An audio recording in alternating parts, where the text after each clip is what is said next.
All right, and we are live. What's going on, everybody? Continuing the Popeye project, which is still going forth. So, what I did was today I just kind of completed a rough edit of like everything that I had so far. And I'm going to show you guys what I have right now. Just pull it up right quick. Yo, we're at 10 viewers. What's up, everyone? Good to have you. I'll just open the file right here. But you guys, you're going to like this.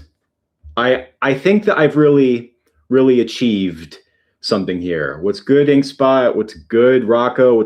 What's good, Geist Phoenix? The usual suspects. All right. Let's just pull this up right quick. James, how you doing? I'm just adjusting my screen. All right, so because you guys are all here bright and early, let's take a look at what we have so far. As you can see, the things, the backdrop that I made in a few streams ago, implemented, and some earlier footage, the Popeye figure, and just watch how it's all coming together. Wait, does this share the audio for the window? I don't think it does. I don't think it does. I'm just going to play it. Hello?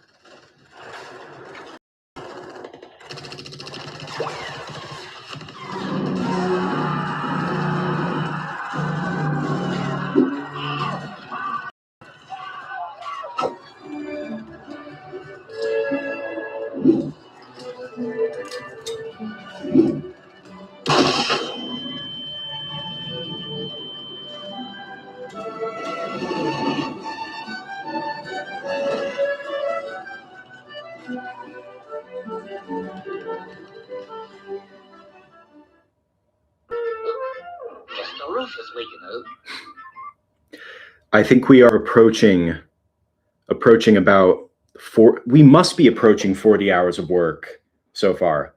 Remember to drop a like, please. I need all the help I can get. Nah, I'm just messing with you. But like, yeah, no, I think like seeing the way the backdrops, the clay backdrops that I think I photographed in like my last couple streams. Yo, thank you guys so much. Quinns, I don't think I've seen you here before, but thanks for pulling up. It's good to have new people. But yeah, just like seeing the way these clay backdrops like integrate and all pull together. I don't know why I'm not able to navigate the like why I can't use my keyboard on this stuff. I can't go frame by frame. But yeah, just like seeing the way it all comes together. Like the character, like this character is filmed on it's filmed on a completely different reel of footage. Yo, Rocco, thank you for the 2. Thank you so much. Shout out to my boy Rocco. Good to have you back. Good to have everyone here. Yeah, no, it's just like, it's insane to think that this is like I've done almost all of this project, at least all the heavy stuff, on stream. Like normally when I'm working on a project and I look back on it completed, I'm like thinking about all the time that I spent like alone working on it. And you know, it's nice to look back on. But now I'm like thinking about it like, oh yeah, all of this was made with you guys' presence. Like a lot of you guys here in this stream right now were around during the actual photography of this, which to me is just like a whole other layer of just like, wow, I got like there's communal involvement. Like I didn't make this alone in a vacuum. I really like how this shot with the string trio came out. I mean, the other ones look good, but like this, love how this looks. Very Titanic. Man, I'm so happy right now. I'm going to mash the little heart button. You guys see the little heart icons blowing up? That's me right now.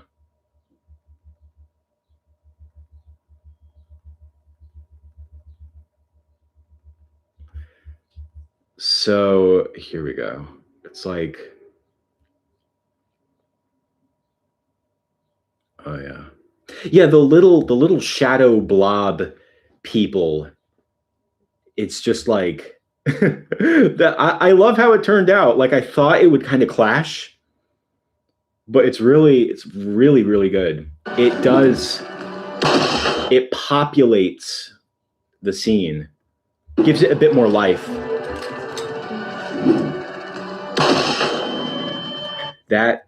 That shot animation with the blood hitting his face, which was animated on stream, by the way. This shot is just so ridiculously brilliant. Got that pan, still need the sky. I actually kind of regret not having an additional shot of like us kind of being on the ground, because we're looking down at Popeye, but I wish that we had a shot of him looking up. I think I could still get one of him looking at the sky, because I actually have the puppet. I'm looking at him right now. Okay, so maybe we're not. Maybe we're all right. We might be all right. Then we're gonna have a shot of the sky, bird flying away. Okay, so I'm still debating on whether or not to have like an establishing shot of the ship sinking right here, right in between these two shots. Because we do have this wide shot of Popeye on the ship that's going down, which is an establishing shot in a sense. Yeah, Gus Fring. I didn't think about that, but yeah, very, very Gus Fring. But yeah, I was thinking of like right here having a shot of the ship in the water, kind of going up, like the bow of the ship is going up, having like some water animation around it. Not a lot, just a little. Like it's something I could do. I would just have to create a miniature ship, then just surround it with water. I might do that. I might do that. Excuse me.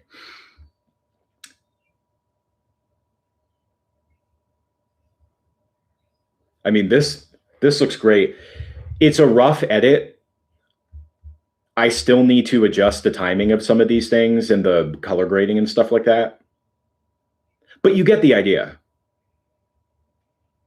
Of course, we need the sky backdrop.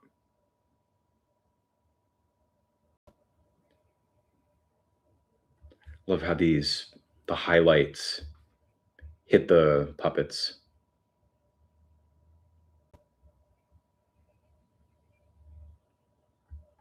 Yeah, it felt like I was looking at all of these individual assets on their own for so long that finally getting to see them all join together is very, very gratifying. Like, it's just, I wonder if I'll want anything behind Popeye here aside from the sky. But anyway, I'm unsure about having an establishing shot here, but what I do know that we need, that I have not made yet, is right here, when the black creepy goo starts to engulf the room. I need to, right here in the center, I need to have a portrait of Popeye. A portrait of Popeye looking absolutely disturbed. This is the beginning of the flashback. And I've been torn for a bit because I thought that maybe I would take my polymer clay, like my baking clay. I was thinking of taking it and just making like a really, really detailed, painted, glossed portrait of Popeye. Now, that would take some extra time because I remember when I was working on Squid Bob Tentacle Pants, I wished that I did the same thing in that. Here, I'm going to show you what I mean. I have to stop sharing the screen though. Actually, I think I had Squid Bob Tentacle Pants like on deck because I was working on my website a bit today. Just to show you what I guys mean. Excuse me. Just to show you guys what I mean.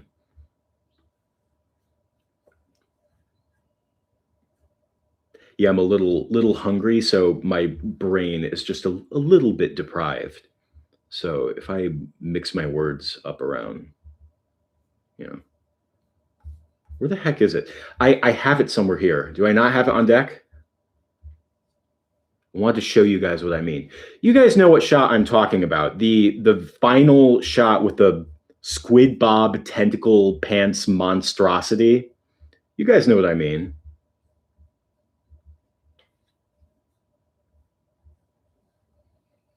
Do I not have it here? Oh, okay. Well, this is close enough. This should do.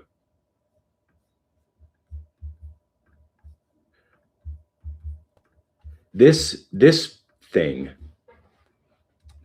right here. You guys remember this thing? So I don't remember. Don't worry about it, Buck Brothers. Welcome back. So I don't remember how long I was sculpting this thing for, but by the time I was just wrapping up sculpting it, I was like, shoot, this would have made like a really good like trophy piece. Like, so what I've done, what I did in Jasper in a Jam, I'm just going to put this on loop so I don't have to keep hitting the space bar. What I did for Jasper in a Jam was I made this huge totem pole stop motion puppet out of polymer clay and painted it and everything. And then after production was finished for Jasper in a Jam, I converted the puppet into just a statue, and it's on display somewhere right now. And I kind of wished I did the same thing for this. The reason that I didn't was because I wanted it to have movement. And it did. The eyes, the mouth, the twitching, the movement. It did have movement, but what I did was I just kind of, I felt like I could have made it work to just make like a sculpture with polymer clay, painting it, and then just kind of added a few bits of modeling clay, like, oh my God, why are you so stuck? Like this stuff right here, I could have just put it on top and then animated it. Then I could have taken it off and just had this sculpture as a trophy piece. Kind of wish that I did that. But it definitely would have taken more time. And I think what I'm going to do for Popeye is I think I'm just going to try making it with my modeling clay. And if I really do feel like I just need that extra detail, I think I might try making like a proper statue instead. Here, I'm gonna stop sharing the screen. How do I stop? I just go here. So yeah, you know what? I think before I start sculpting this portrait, which I'm going to do right here, I think what I'm going to do is just take a look at some reference material just to get some inspiration. just to kind of see what I'm going for. Because I'm still, like, to tell you the truth, I'm still like on the fence. Because, like, on one hand, I feel like if I do make a polymer statue that's just baked, painted, glossed, as much detail as I can cram in there, it might make it funnier. But it's also going to take a lot of time, and I'm just like, I don't know, dude. I'm really on the fence. Let me just take it. I'm going to be looking at some reference material, so bear with me for a bit. But in the meantime, just talk amongst yourselves, ask me questions and stuff.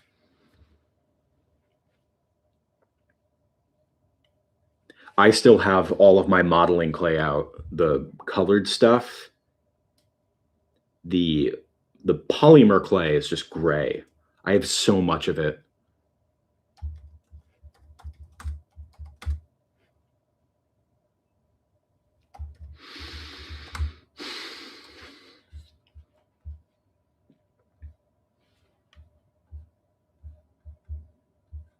Yeah, there was a sculpture made by this artist.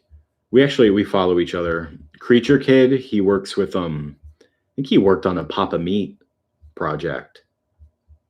Does really good practical effects. He made like a sculpture based on a Gravity Falls character, I think. Grunkle?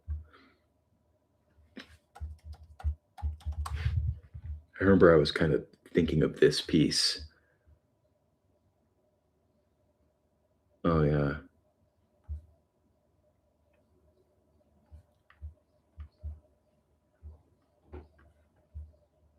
Oh, fortunately, Popeye does not have a head of hair, which makes it slightly easier. Though I think if I were to get like craft fur, that could be like a cool addition.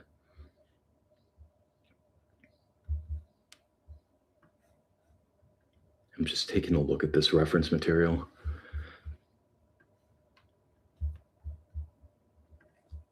Trying to find a maybe I could show you guys a picture.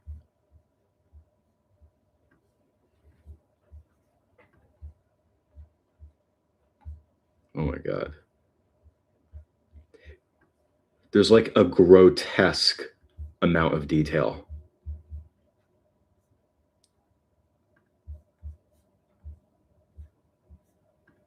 Come on, I want a high quality image. Oh, here comes the train.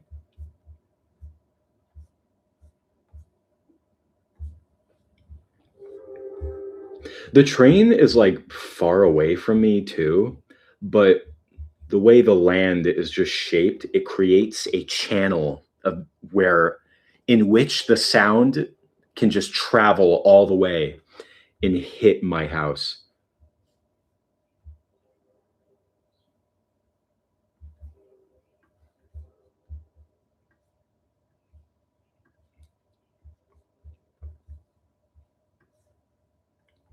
It's like the highest quality image I can find.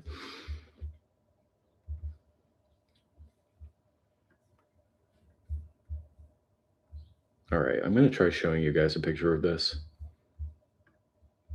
Yeah, like this dude right here. Like, look at that. Like, this definitely gives off Popeye vibes.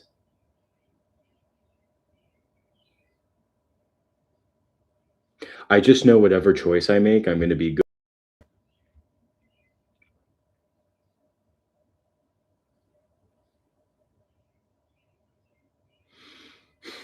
I mean, like, I don't know. It doesn't have to be very big. That head is terrifying. Let me find another one. There's a profile view.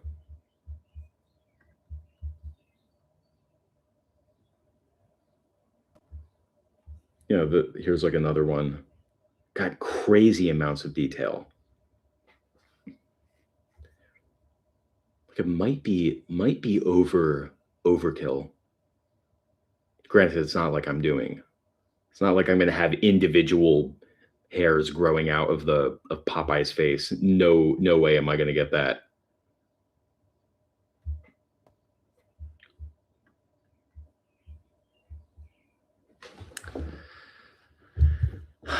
Let's see.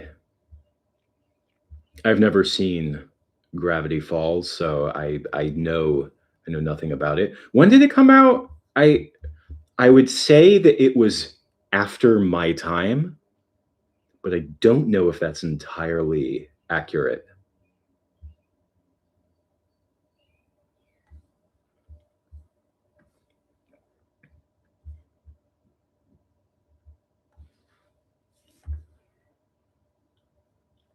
Yeah, I mean, I think another contributing factor was that I didn't have TV growing up. I just had cassettes and DVDs, and then I would get stuff on demand. But I did not have just like Cartoon Network or Nickelodeon. I'm just trying to envision Popeye's head integrated into. Yo, thank you guys for the 10 likes. As I was saying, I'm just trying to picture the head integrated into the footage that we have.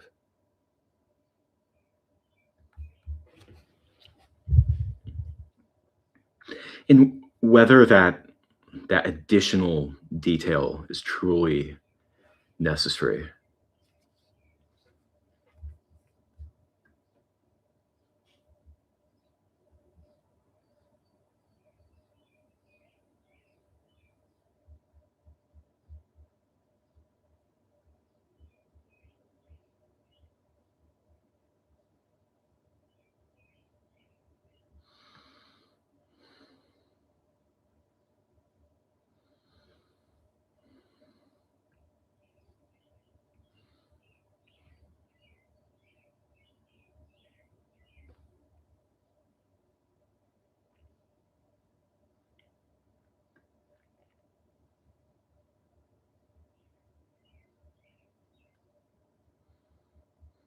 Yo, we're at 11 likes already. We've been going for 22 minutes. Thank you guys so much, showing up, representing, dropping a like. I'm glad that you guys are all loving the footage. I'm going to start sculpting soon. I'm really just kind of thinking about what look I want to go for.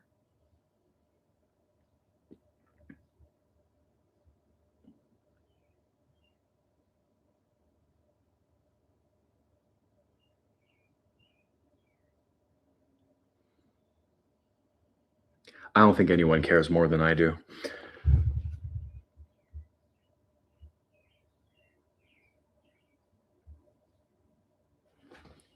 Do I even have clay that's like conditioned?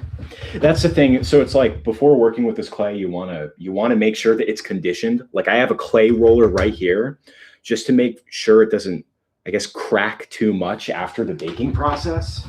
Let me show you guys what I have. Oh, I had some out. Oh yeah, I was rolling a little bit. Yeah, this is.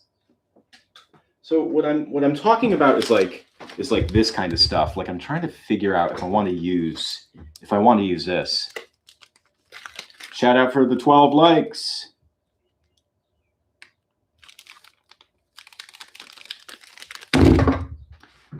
Don't need this.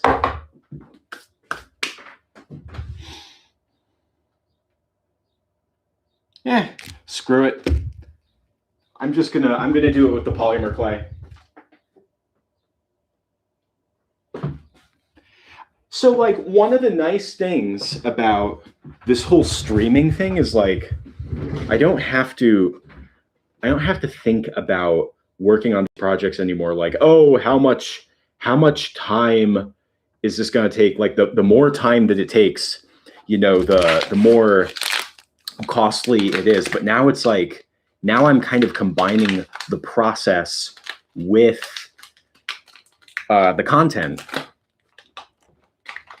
So it's kind of like, you know, more work. Okay, that's fine. More content.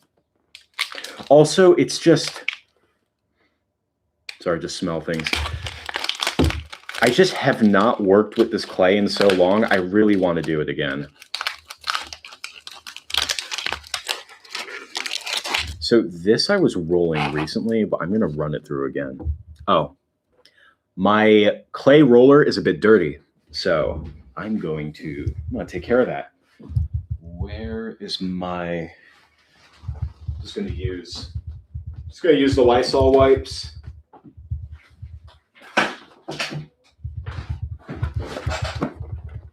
Oh, water bottles downstairs, right. If I'm starting a sculpture like this, though, it's I'm probably gonna need to take a break at some point. But nah, let's get the show on the road. Oh my god.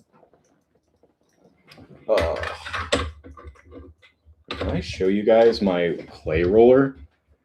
I'm trying to remember when I got this. It was around, I think around the time of Jasper and the Jam, or Cube and Pete. I'll just show you right here. Look at that thing. Burger Motion, how you doing? Welcome back.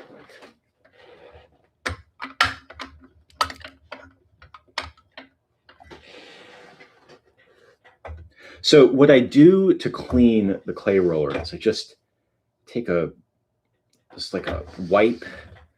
Oops, I have to move my light. Get out of the way. Just kind of run it through a bit. Just let it collect all the debris in there.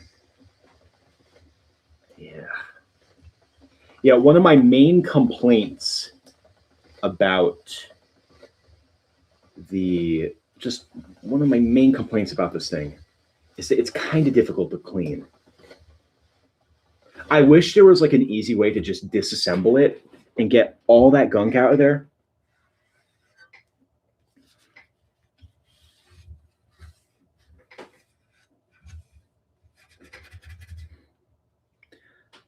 Like all of this clay that was just kind of built up in there, because I was using this to create the floor and the other set pieces for the boat, which you guys saw in the footage just now.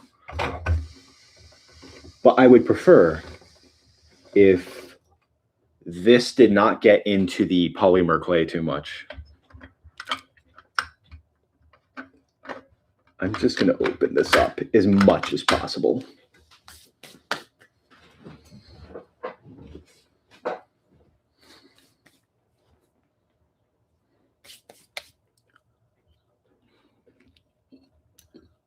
So we're going to take the clay here. Just toss it on in. Just want to make sure that this stuff is ready to go. Why is this light here? Go away.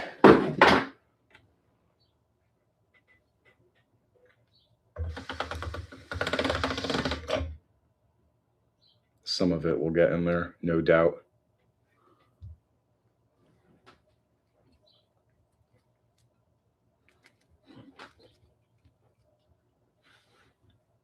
Oh, wait, I can bring the desk down. I don't need to have it this high up. Let's see how much space we have. Oh, that's it. My little makeshift space has been through a lot recently because I got rid of a whole bunch of stuff in my room. Oh, now my head's getting cut off. That's better. So yeah, I was just like, in my room, I got rid of a bunch of furniture and it really opened up the space. Now I have another desk and yeah, would like to get some more storage, but no, I'm like chilling in here. I also have the air conditioner off because I did not like the white noise that it was making in my previous streams. But working with this is like a pretty physical job, working with the clay, just kneading it. So I'm probably going to get really warm. I will keep that air conditioner off as long as possible. Yo, 13 likes already. Let's go.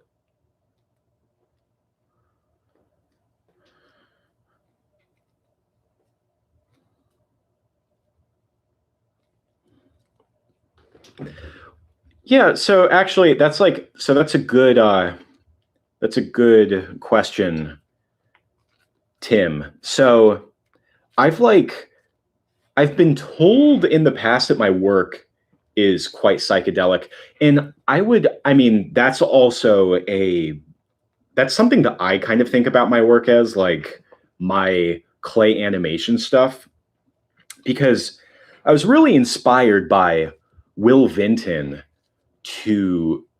I was inspired by his art style, particularly his films from his more experimental days in mid 70s, early 80s, that kind of stuff, before he like really got locked in with like commercials and stuff like that. It's just, you can do it so much with clay. And like Close Mondays, how many of you guys have seen Close Mondays? It's an Oscar-winning stop-motion short film. It was what put Will Vinton like on the map. And pretty much what he did after that was after he won his Oscar, he just kept running with it and just being like, okay, what can I do next using this medium? And then he made just so much really cool stuff. But I would say that what's really cool about clay is that you can do a lot of you can push reality and do some psychedelic stuff with it. And I know that because like my work tends to be very bright and colorful, because I love colors, that could also be associated with psychedelic.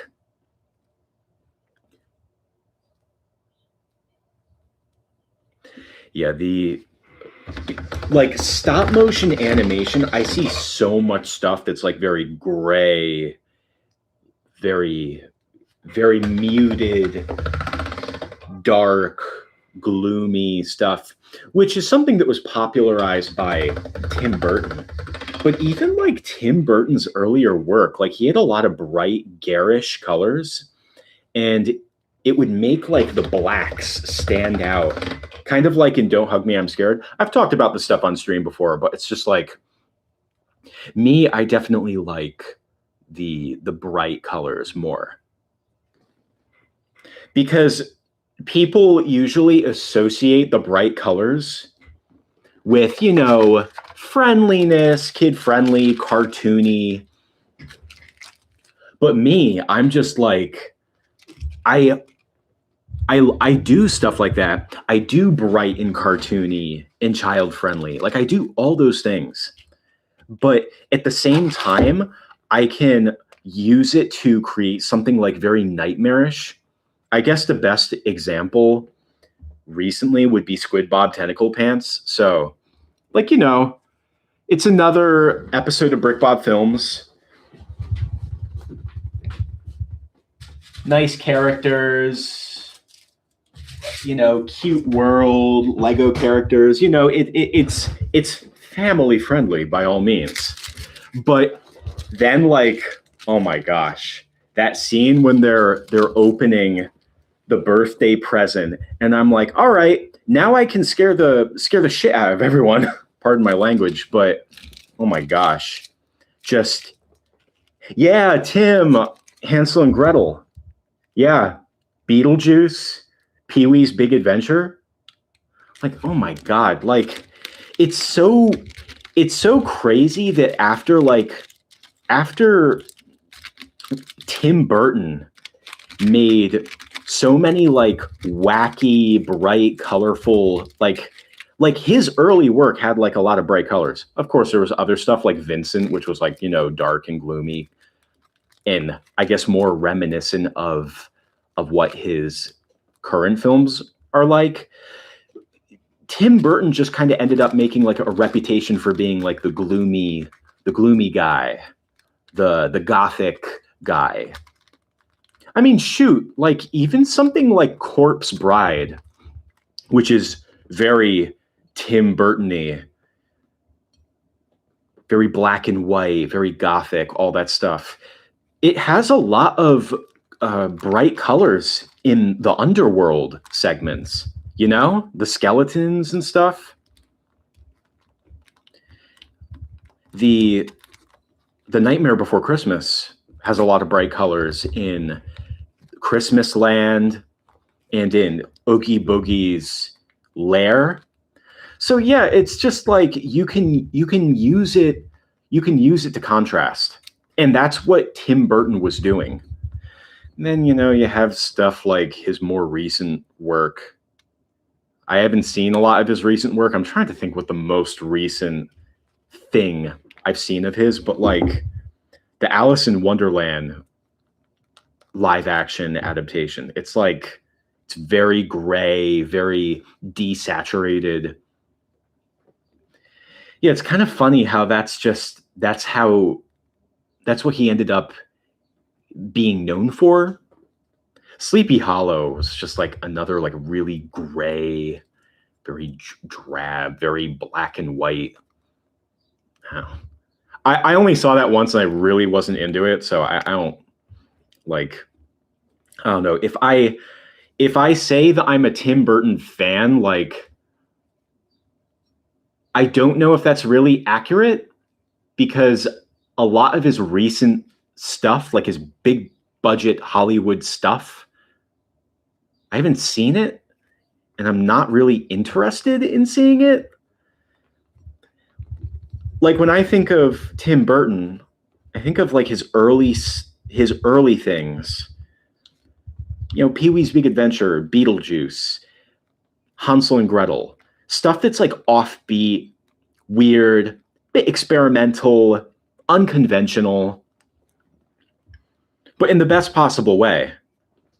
And yeah, he just kind of ended up making like big corporate stuff. Have not seen what the Dumbo film that he made. Oh my gosh.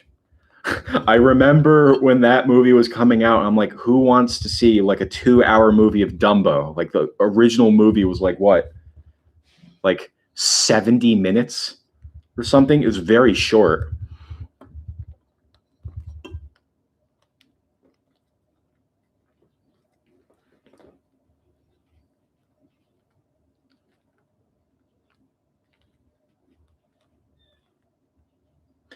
Okay, so Tim, I have not seen Beetlejuice 2. I'm like sequels are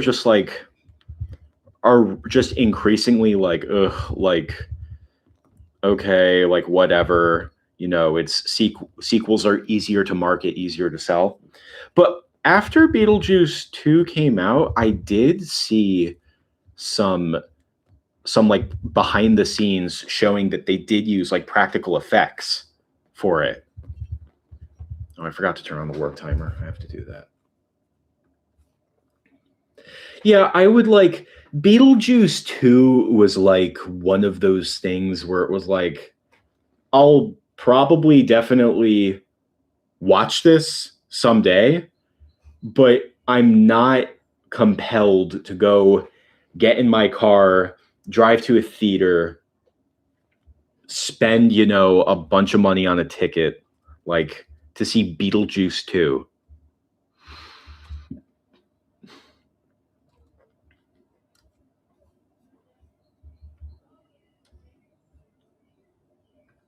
I guess I'll label this as production.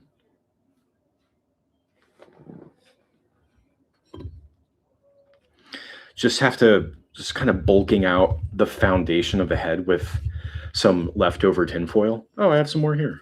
Look at that. Can I get you in there? Yeah.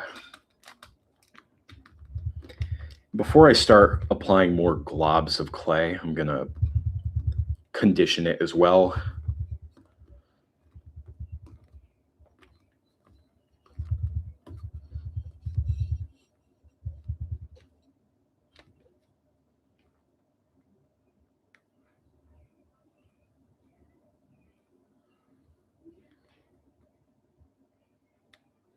Oh, yeah. Oh, that's interesting about Frankenweenie. So actually, I have not seen Frankenweenie.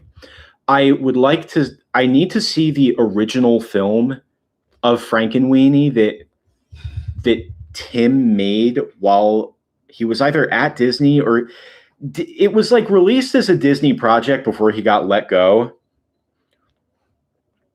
Because I don't know if the new Frankenweenie, like the stop motion one, is also considered a Disney movie. I have to. I just need to see it. It looks like a. It looks like a appropriately Burton project, not one of those like really big corporate things. Art style very reminiscent of Corpse Bride and Nightmare Before Christmas and so forth. And Quinn's the trailer for Wildwood. Yeah, so I did see the trailer. I need to see it again. But I'm trying to not look at too much of the stuff that because now that they're gearing up for release, Leica's starting to release like behind the scenes stuff, talking about the artistry going into it, this and that and this and that. But I'm like kind of concerned about being spoiled. Like I kind of want to go in blind because I'm certain that the animation's going to be the best it possibly can be. I'm not worried about that. I'm just hoping that I really connect with the story and the characters. Because, like, I don't know about you, but I really wasn't into Missing Link. Like, I remember, I think I saw like the trailer for it, and I was like, I had like a feeling in my gut that Missing Link was not something that I would enjoy too much. I actually, at the time Missing Link came out in theaters, I'm trying to think what project I was working on. I remember I was working on a project and I heard that Missing Link was coming out, and I was like, great, I'm going to go see it in theaters. Finish this project, and my reward was I'd, drive over to the theater and watch it. And it had been at the theater for like a week or 2 weeks, and it just got pulled. And I was like, what? Keep in mind that this was 2019, pre-pandemic, so movies would be at the theaters for a long time. Months. And I was just like, what happened? What happened? Why can't I find this movie anymore? Yeah, it like bombed so hard at the box office, and then like, oh, you know what? It might have came out around the same time as like some Marvel movies and stuff like that. What, Endgame was coming out? I think it came out in February. I don't know. Yeah, actually, you know what, Ingspot? I actually like Box Trolls better. Yeah, Box Trolls is funny because it's like it's not like this earth-shattering, amazing, groundbreaking story, like super deep. Like it's a kids movie, but one of the things that I just love so much about Box Trolls is the character of Archibald Snatcher. Archibald Snatcher, to me, he's the villain of the movie, main villain. He's like one of those movie villains that just steals every single scene that he's in. Like everything about him, from like his character design to the way he's animated, to his voice acting, to his lines, the way he speaks, the way he talks, the way he walks, just everything. I'm just like, it's like, I love Archibald Snatcher so much. He is such a cool animated character that I want to see him in like more stuff. Like that's how much I like him. And he's so much fun to watch. But Missing Link, like I remember the villains just were so boring. Like there's like that bald guy with the mustache who's not threatening in the slightest and is clearly meant to be, not nearly as intelligent or cunning or charismatic as the, generic Hugh Jackman, uh, what, inspector guy? I forgot what he was. If he was like an explorer or something like that.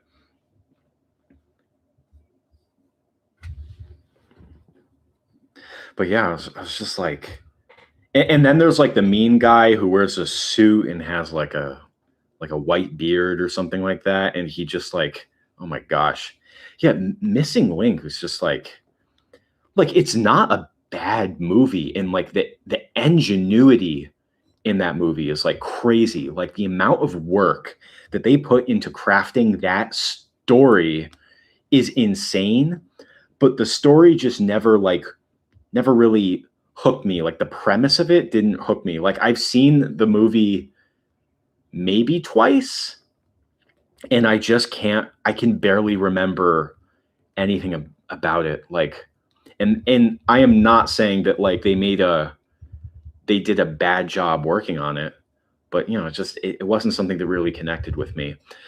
I do think that Leica has like these really, I like their quirky children characters, and they're really menacing villains. Like, oh my god, the Beldam from Coraline, the other mother, such a good villain. She is, oh my gosh, she's so unsettling and terrifying, so unsettling. Like the more you think about her, like the more terrifying she becomes. Like watching that movie in the theaters when I was a kid was the scariest thing, and I loved it so much.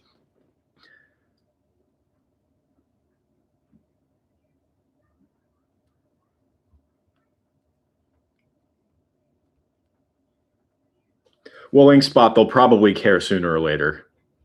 I wish that were the case, but at some point the money does matter, you know? Like I really wish that wasn't the case, but at some point it does matter. Leica is definitely an anomaly in the sense that like what they're doing is so not common in the film industry. Things like not being fixated on creating IP, but just creating a quality movie that's original, that isn't trying to get you invested in sequels and pandering to marketing and just like trying to get you to buy merch. Like for a movie to have so much time and resources invested into it, and the only thing they ask for their audience is to just come to the theater and just enjoy it, like that's, it's just about the art. But for it to be done at such scale that they do it Leica, it's very uncommon.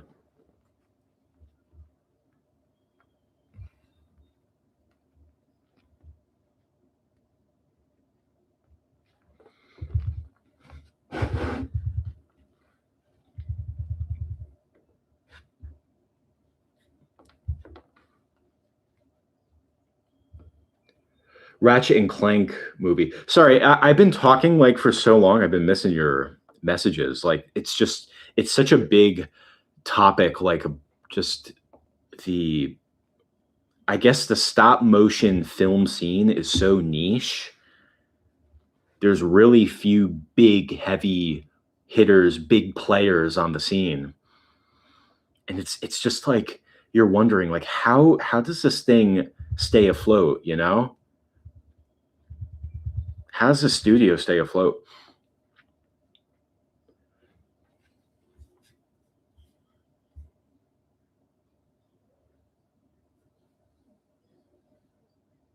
Ratchet and Clank. I never played Ratchet and Clank growing up, but I remember seeing a poster of it in the theaters when I was like a kid. I forgot when the movie came out. Maybe it was like 2016, I think, just off the top of my head. And I was like, oh, a video game movie that like looks like it was done by a proper animation studio. I was blown away, but I didn't really care because I just didn't play Ratchet and Clank.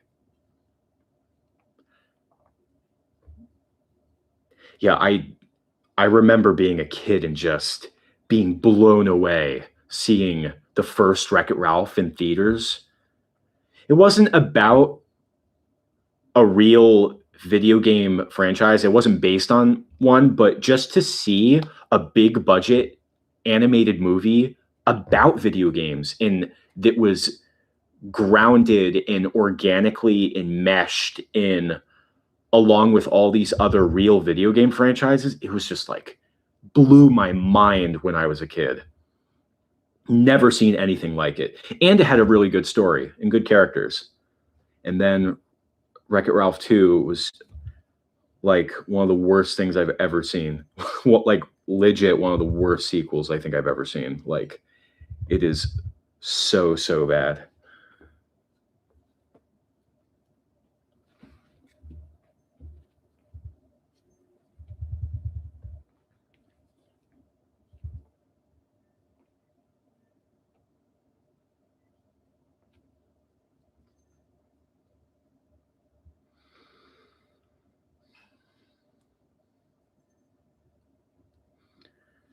I didn't know that Will Vinton was going to make a Popeye short. I've never heard of that. That would be crazy if he like was going to make a Popeye short in clay animation and didn't. And now here I am working on this as someone who I would say that like my art style is very like Will Vinton-y. That's why I would compare it to, because I just use so much clay. Yeah, as you guys can see, I'm just kind of taking this hunk of clay, just disintegrating it, just breaking it up, because otherwise it's just going to crack to pieces after filming.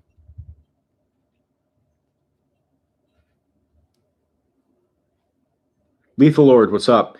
Yeah, so what I'm doing here is I'm making a sculpture, but it is intended to be photographed for the Popeye project. So it will be part of the animation. So actually, what's kind of cool about this is like people are always asking me, "Oh, do you ever sell your puppets? This and that and this and that." Like, dude, the puppets for most of my projects look like this. Because I'm making these with modeling clay and they're not designed to be put on display. Like this stuff is perpetually soft. And if it is heated up, it will melt into a puddle, like not kidding. So I'm making a portrait of Popeye's face at the beginning of the flashback. He's going to have like what do you call it? Like the 1,000-yard stare. Oh, actually, you know what? You guys know that meme of like the soldier with the 1,000-yard stare on his face? Maybe I'll incorporate some of that into the sculpture.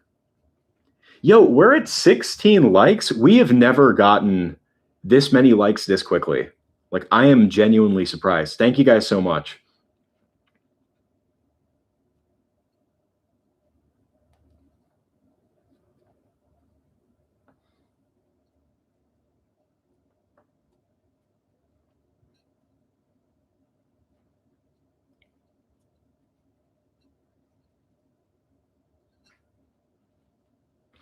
All right, all of this needs to go through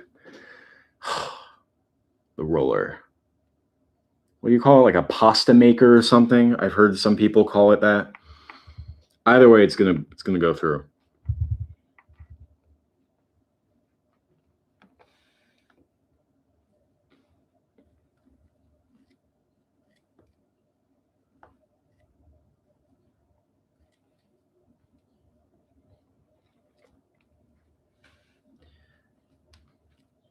Yeah, I just like Yeah, Wreck-It Ralph 2 just blew my mind, like, in how I'm trying to think of what the word is. Like, to me, it was offensive on just like a lot of different fronts, but the most offensive part to me was what they did to Ralph and Vanellope, because like Wreck-It Ralph and Vanellope von Schweetz, they had like a really cute, sincere, misfit relationship in the first movie. And then all of a sudden in Wreck-It Ralph 2, it's like they turn Ralph into this like flanderized man-child, oh, you're my best friend, and that's like the only thing that matters in my entire life thing. Like just seeing like Wreck-It Ralph, who's like a grown guy, like this giant grown man, like being so obsessed with hanging out with his like 10-year-old girl best friend every day was just like it was just like it came off as creepy to me. I know that that's not what they were going for, but I was just like, I found it really creepy, among other things I'll get into.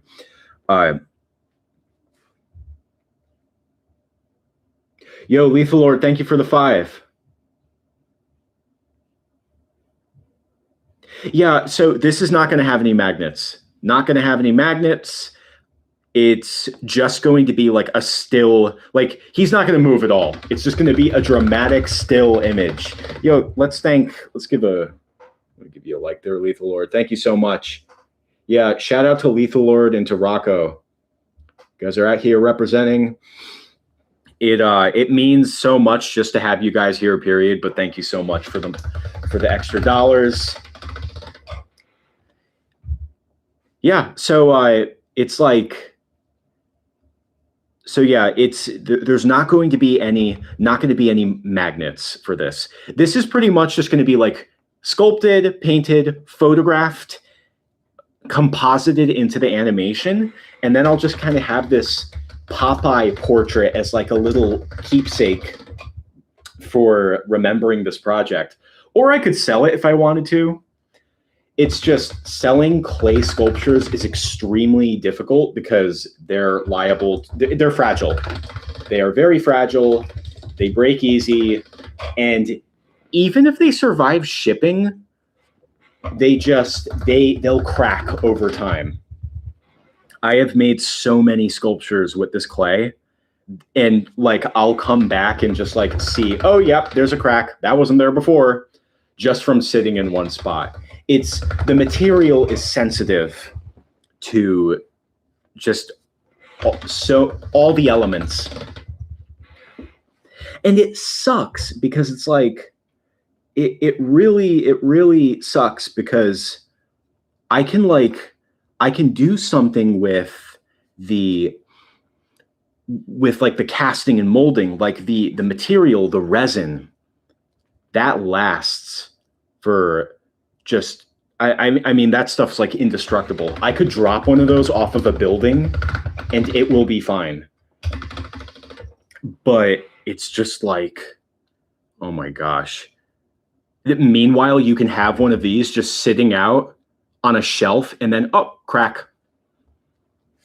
Yeah, I just wish it was easier to make resin pieces without having to make like an entire mold. Because the thing is, even if you do make a mold, it has to be sanded, it has to be painted. What I could probably do, if I like really wanted to with the molds and stuff, is I could make a mold and then just cast it as like a matte gray like this. Here, let me show you guys an example. I think I have one here.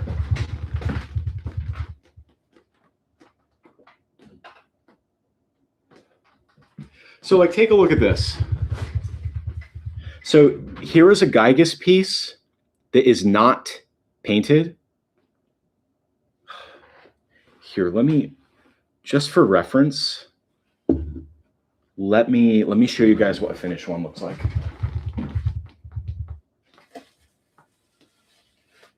I have a few of these left for sale, but like I'm not in a rush to sell them. I'm actually probably going to keep one for myself. Yo, we're almost at 20 likes. Yo, I love you all. So like here's a finished one, for example. Here, what am I doing? I have this. See that right here? So this was sculpted out of monster clay, wax clay. I have a bunch of it as well. Made a mold, made a cast. It had to be sanded, had to have holes filled from where the bubbles were, had to be painted, whole 9 yards. Pastels, sealant, sprayed. It's a huge process, all hand done, and it looks great. But selling these in mass is just not really practical. So I only made a select few of these, and they've almost all been bought up. If you're interested, you can go over to my website. I have something there now where you can buy one, but I only have a few left. And I'm probably going to keep a painted one for myself. But this right here. So this I'm going to keep for myself. This is a blank. So I just kept one for myself that is not meant to be colored, not meant to be painted or anything. The reason that I have this is in case I ever decide like, oh, my mold went bad and I need to make a new one. Now I'll have this, so I can always just make another mold if I wanted to start selling them again. But the problem with white is it's a very bright white, very opaque, bright white. So like it's hard to see the detail. Like you can see it, but contingent on lighting. Lighting will play a really, really big role in it. So I do have another blank of these. It's casted in, the resin is dyed gray, looks more like this. And the detail just pops so much better in more neutral lighting. So I could like make a mold of something and then start making gray casts if I really wanted to. But even then, I'm going to have an inventory. I'm going to have to guess how many people want them and stuff like that. I'm going to have to price a lot because it's handmade stuff, not 3D printed. There are logistics around selling physical products that you just don't have to deal with when you're doing digital assets like I'm doing with YouTube, for instance, because that was how I started my career, was with digital assets. But digital assets require less overhead. Every time I wanted to sell these to someone, I have to account for shipping. I have to account for insurance in case a package gets lost, because I've sold hundreds of things and mailed hundreds of things, and it's just like stuff happens, maybe something will get damaged in the mail, but there's a lot more things, things that have to get done before the customer can enjoy the product if it's physical.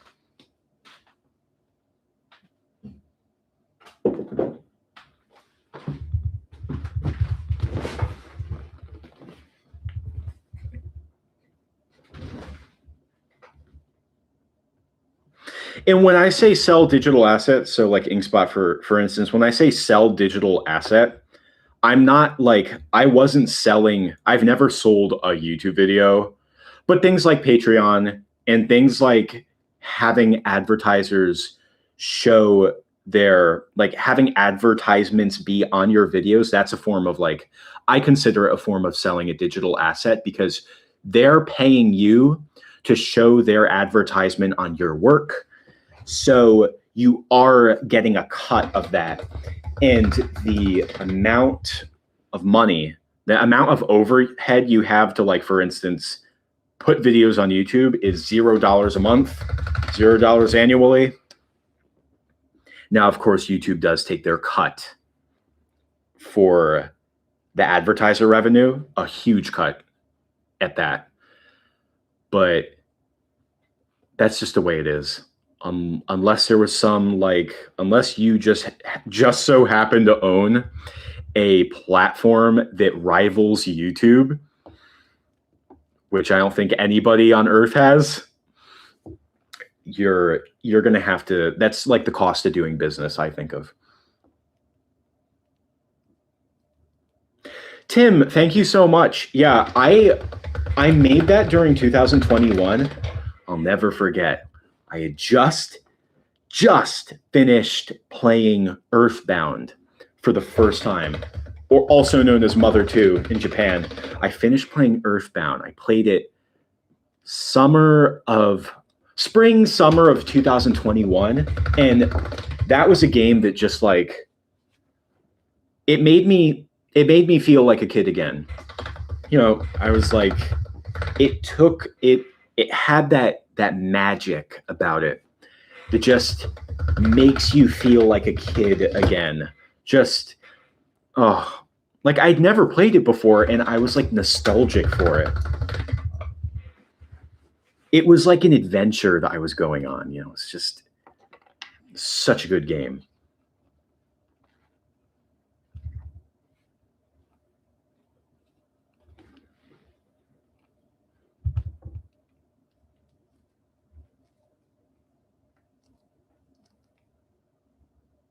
Oh my God, Toonie, that's a really good question. Okay, like, the reason I'm smiling so much is because I haven't seen all of Aardman's films, but I, like, do have, like, an answer for you. So, well, oh man. Okay, well, let's talk about best first. I gotta say that the new Wallace and Gromit was, like, it was just amazing. Like, it was like perfect. Like, you couldn't have asked for, like, a better Wallace and Gromit movie to come out today. I don't think there's any way you could have made that movie better. So, like, I really like Chicken Run. So Chicken Run is one of my all-time favorite movies. Not necessarily because I think it's, like, you know, the characters are so deep, it's very profound, and the themes are this and that and this and that. Like, the reason I love Chicken Run so much is because I love the backstory behind it. I loved knowing that it was Aardman's first feature film, and it would have made sense to do a Wallace and Gromit movie. But I think it was Nick Park. He said, no, you know, we've never made a feature film before. We want to try making something that stands on its own, that's not relying on the original proper, like, on a pre-established franchise. And they just made the best quality film that they could. I think that the premise is very genius. I think it's also very genius that, like, almost that entire movie takes place in one location. Like, the world is small, and by design, like, very, very genius. Like, from a stop motion production perspective, it's a very, very genius, cost-effective setup. I like the set pieces. I love the finale with the flying chicken coop. I love the scene in the action sequence in the pie machine. It's just such a good, like, it's a solid movie.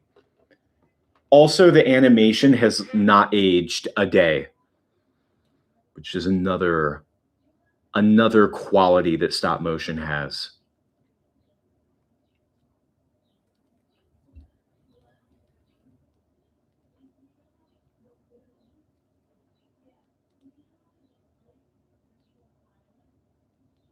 Yeah, like it just Chicken Run's just a really solid movie.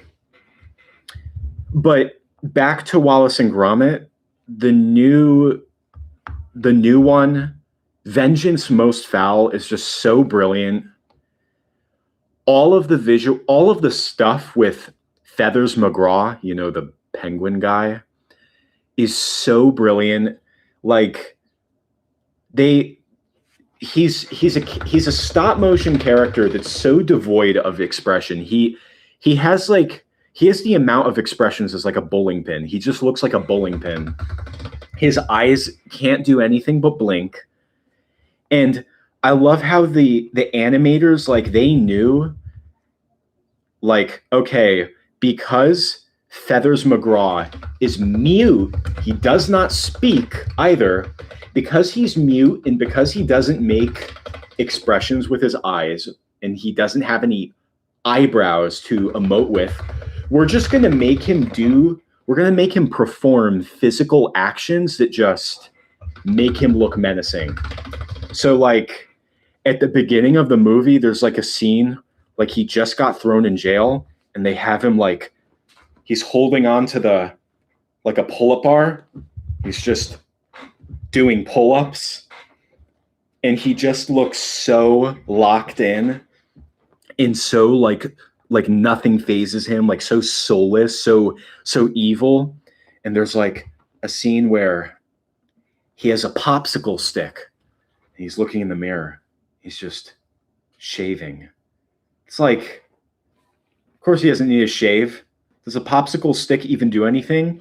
But it was making me think of the bad guy from Pan's Labyrinth by Del Toro. Just like, he's like the most evil guy and he's just like, he's shaving. He has like a big ritual with him shaving. Then there's other scenes like Feathers McGraw waiting for the submarine and he's petting a seal that's like sitting on his lap. He's just petting it. Just every evil action that you could have a character with no expression do was done. It's just so brilliant. This is only one aspect of the movie too. I've been talking about just one character out of a whole movie the entire time. But yeah, other things like, I mean, the comedy with the dynamic of Wallace and Gromit, you know, Wallace being seen as the mastermind, even though he's kind of a bumbling fool, and Gromit being the true mastermind, just like really, really intelligent, very aware. Just that whole dynamic with Wallace and Gromit themselves was just nailed. They got it just perfect. The whole gnome bots doing all the work was such a brilliant allegory for AI, as well as just being like, even if this whole AI thing was not happening, it fits a Wallace and Gromit story so well. It feels like, yeah, like Inspector Gadget. Yeah, it feels like a natural, a really just natural story within the Wallace and Gromit universe.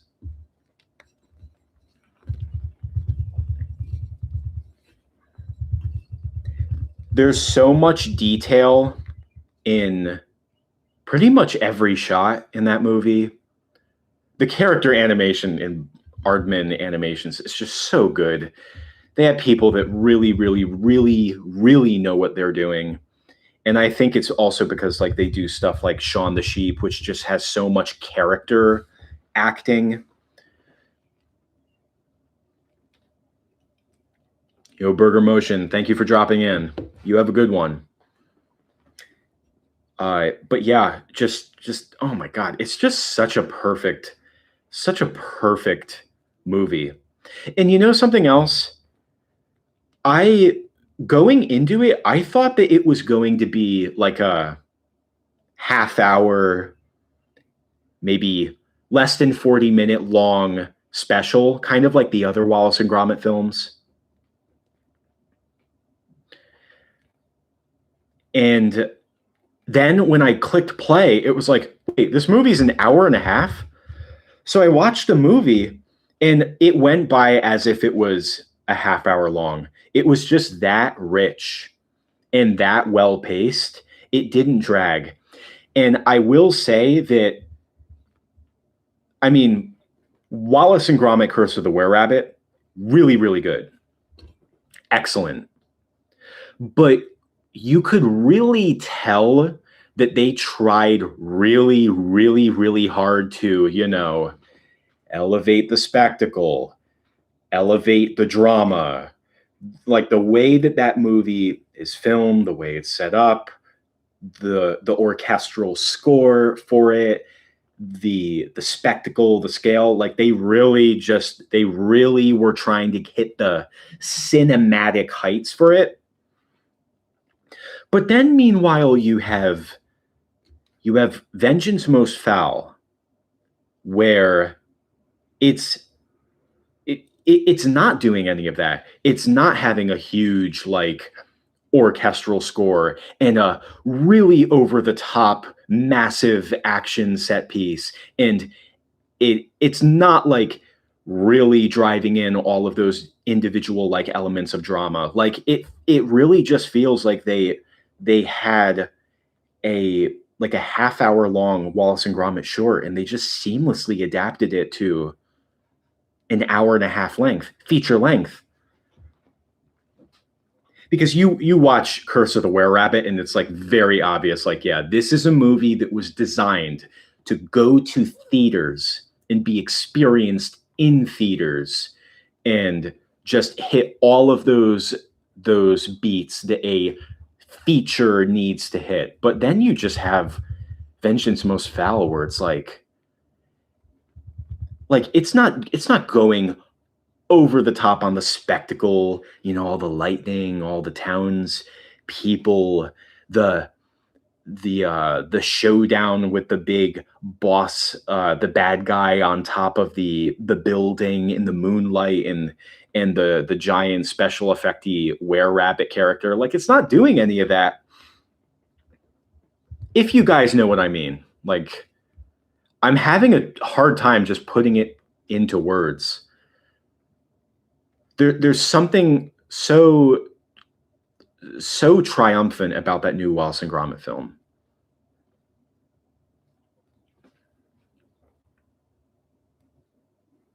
Tim, do I have any favorite stoner movies?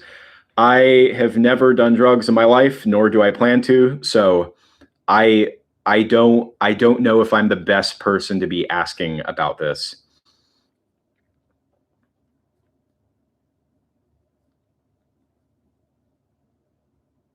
I wish I knew what like this stoner genre was, but I feel that there are a great deal of movies that could theoretically be enjoyed while under the influence of some substance. But then again, I am not going to be doing that anytime soon.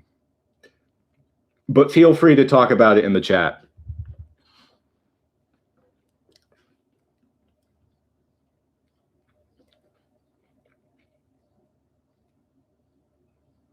Yeah, I assume that in the case of Curse of the Were-Rabbit, because I also acknowledge that Curse of the Were-Rabbit was made while Aardman had their contract with DreamWorks, so they definitely like needed to pitch an idea and execute the idea according to like they definitely had people looking over their shoulder saying, okay, this needs to happen and this needs to happen.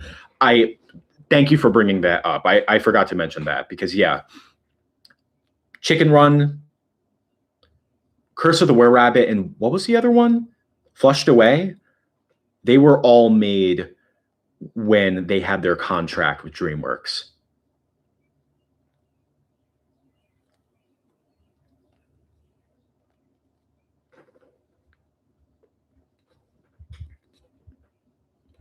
Oh boy.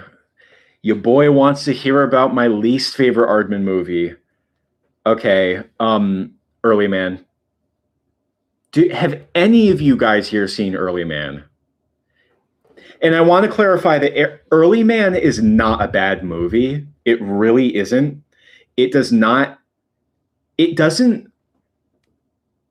It doesn't fail at anything. Granted, I want to see what your opinions are first. Like, does anyone have anything to say about Early Man? Just before I get into this, I'm genuinely curious.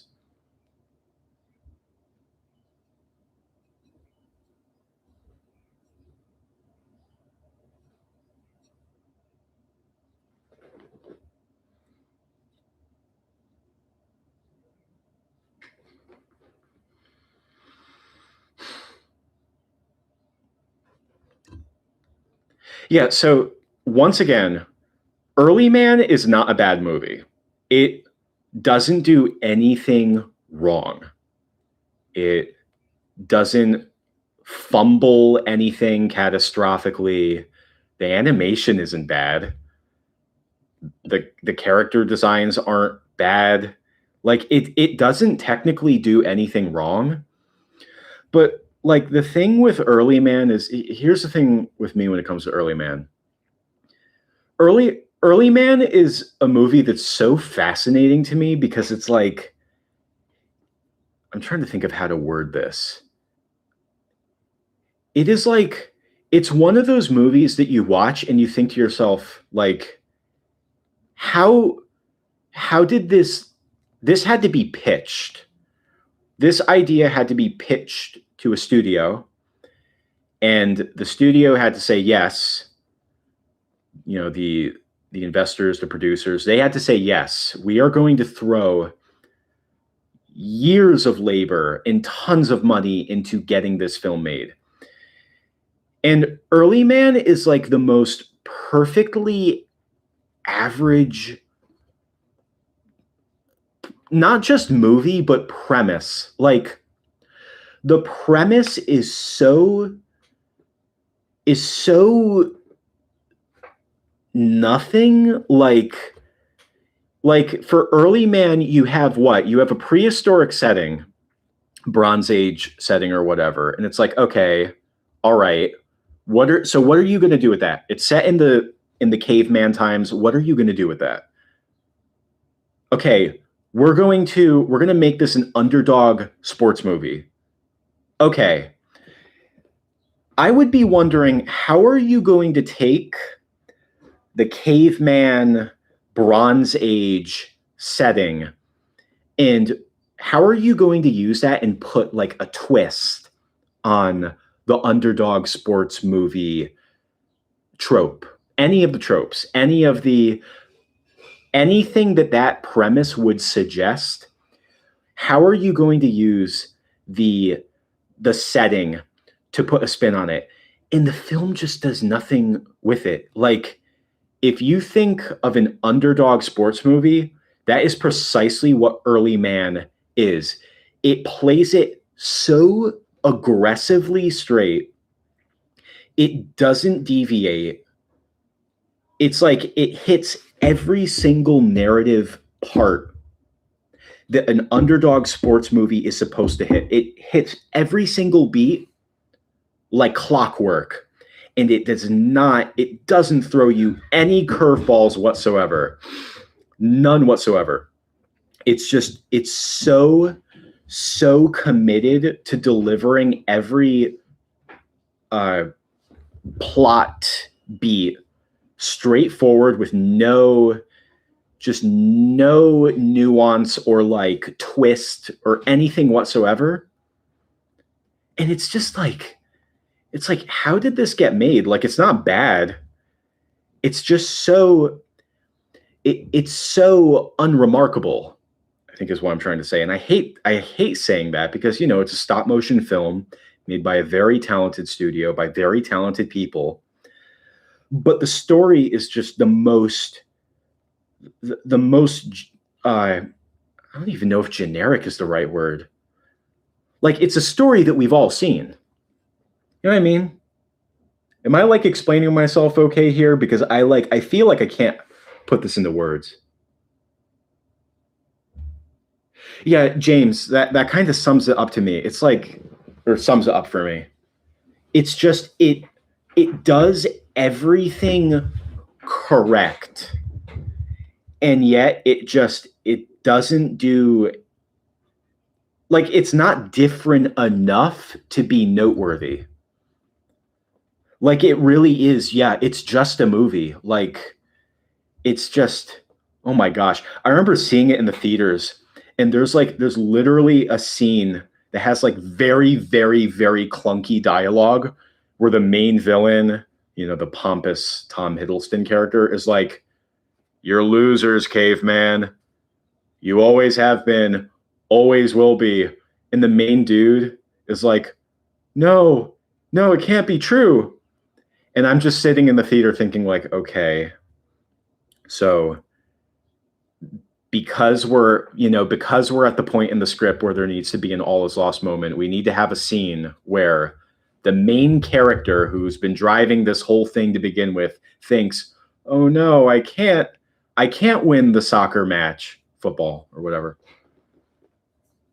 And it's just like, and then of course there's a scene like right after where the grumpy old naysayer character is like, "I'm sorry, I held you back. I should have listened to you all along." It's just like, oh my God. Yeah, Early Man is just, it is like, it is the most because movie I think I've ever seen. If I had to take a dumb guess in how that movie got made, like how it can, like, how the pitch went down successfully, like, if I think about how that movie and why that movie got made, I'm assuming it's because it's a Nick Park film. I don't know if Nick Park pitched it, but Nick Park, of course, created Wallace and Gromit, and oh my gosh, he has like 4 Oscars or something. He has an insane amount of Oscars. He is such a tried and true track record. He's so talented, and he really, really understands what makes like a good animated movie.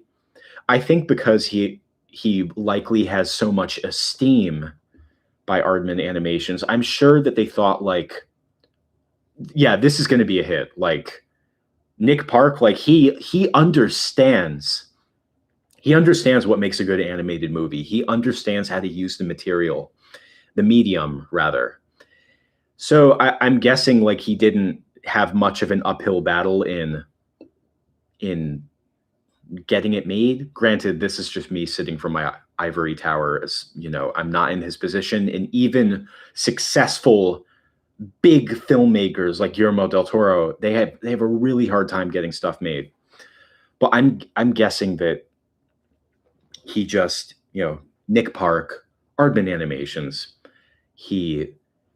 I'm sure he just had an opportunity to really make something that he thought would really resonate, and it just didn't turn out too exceptionally.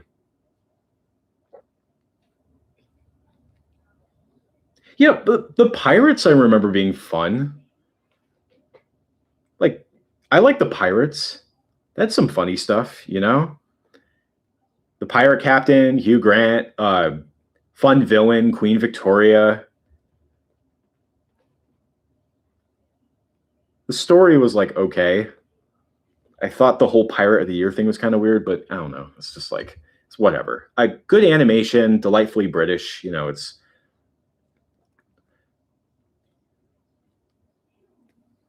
yeah. I thought with Early Man, it was like, it's so bizarre. Like, you're making a film set in prehistoric Bronze Age or whatever. You're making a film set in that time period just so you could tell what is essentially a contemporary sports underdog story. Like, what?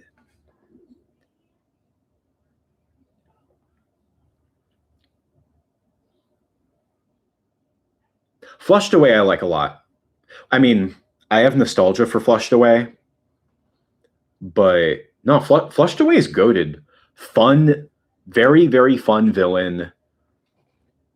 Unusual, like a very unusual setting. But, you know, quirky characters,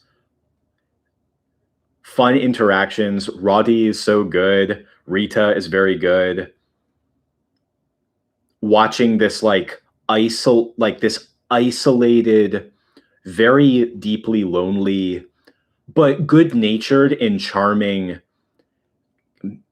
pampered rat have to integrate and become a hero and make like real connections, like real friends and stuff like that.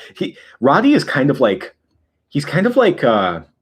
Rango, which is another movie I really like Rango. But yeah, he's kind of like Rango in the sense that like at the beginning of the film, he's so lonely that he has created a kind of like his own little world. And then after being thrust into the world, he has to stop being just Roddy, and he has to become a hero of real people rather than just being like the director of his own little microscopic bubble. Yeah, the beginning of like the opening act, or like the opening scene of Flushed Away is very much like the opening scene of Rango.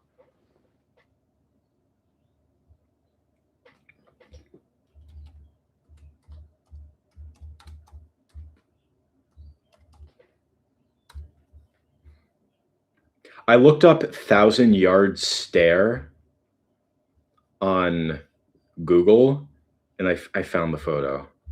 This is definitely, you guys know what image I'm talking about. This thing. This is definitely, wait, hold on a second. I have to kind of move this. There we go. This is definitely what I'm going for. Just wanted to show you guys that.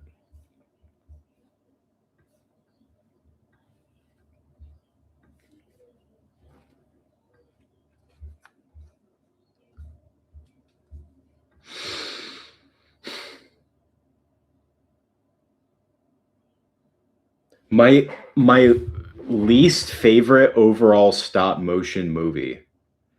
I've talked about this before. The Gumby movie. That was like, I think the Gumby movie was like the only stop motion film ever that I couldn't even sit through.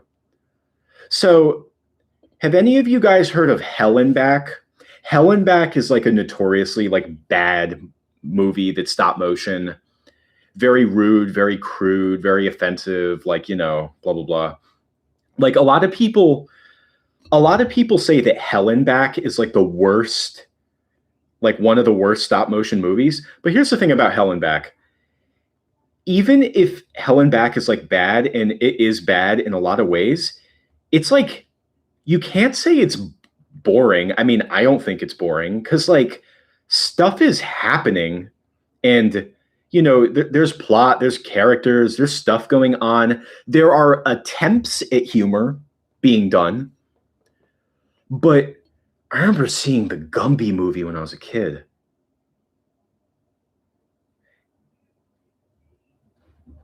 So it's just like the Gumby movie is so boring. I like, oh my gosh. I remember trying to watch it as a kid and just being, I was blown away by how nothing a movie could be. I don't know how long it is. I don't know. I just haven't touched it in that long. Maybe I should probably try and give it a rewatch sometime. But like, oh my God. Like, I remember it just dragged on for so long. Let me just try and get this right. Does Gumby fight like a clone of himself at the end? Or am I thinking of something different? Also, here's Popeye's like head. I kind of have to speed this up. But okay, he does fight a clone of himself. Does he? Okay, so I guess I must have made it that far. I'm assuming that's the climax. But yeah, it's like he's like, I don't know, him and his boring friends are doing something. The voice acting is really boring. The characters are just so nothing. The art style is like really, really, really, really nothing. I remember there was this one line in the Gumby movie that was said by like the yellow dinosaur guy. I don't even know what his name is. There was a he says something like he has like an old man voice too. He's like, and that should show you that to borrow money is dangerous. I remember hearing that line when I was a kid, and I was just thinking like little Lorenzo was just thinking like, I'm like, who's this movie for? Like, is that for the kids? I don't know who Gumby was originally made for. Like, I don't know who the target demographic for Gumby even was. I don't know if it was meant for adults. I don't know if it was meant for kids. I really don't. Gumby is such a bizarre animated character to me because he's like Prickle, that's his name. Yeah, Gumby is so bizarre to me because he's like a lot of people know of him, but how many people have actually just watched Gumby? Like I say, like I've told people like, oh yeah, I work in stop motion. People are like, oh, like Gumby. I'm like, yeah, like Gumby. I'm thinking like, what did this person like avidly watch Gumby? Because like Gumby's one of those character who has like, he has a very iconic design. He has a very clean silhouette. He's made out of clay. He can do all the clay stuff. But at the same time, like Gumby has not maintained any like cultural relevance. Yeah, he is like an American Morph. Granted, a lot of people don't talk about Morph, but like I've watched Morph cartoons and those are like brilliant. Those are a lot of fun.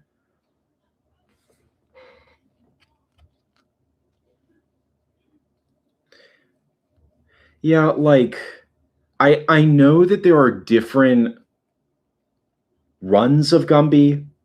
Like there was a Gumby cartoon from the 50s. Like that was the earliest, I think, and there were like kind of different iterations of Gumby. Like he made a comeback a few times, but like God, who like I don't think I've ever met one person that was like really moved by Gumby. You know what? Like maybe I just haven't found the right Gumby cartoons. Like I have to I guess I should just watch them. Like the ones that were made in the 50s, like they look like they were made in some guy's like I would say college dorm, but it was probably just his like apartment or something like that. But like I admire that the ingenuity to like do something like that. I mean, that's essentially what I'm doing here, right? I'm just making animations in my, in my room. So, it's like I like that side of it. I like the creativity of it. I don't think that the art style needs to be this like huge production thing. Like that's not the problem I have with it. I just like don't he's so vanilla. He's such a vanilla character.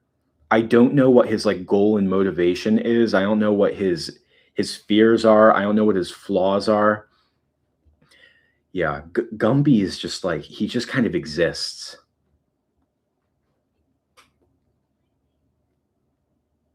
Morph is goated. I made a couple Morph cartoons for like a contest that Aardman Animations was hosting. Actually, one of the cartoons that I made was It's like the most viewed video on this channel. It's the most bizarre, random thing. Why something goes viral on YouTube, I'm still figuring it out. I don't think anyone knows. Oh, except for Mr. Beast. He definitely knows.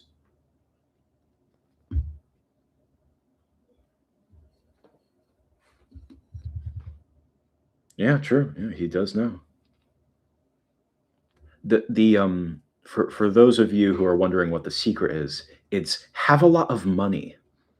Then there you go.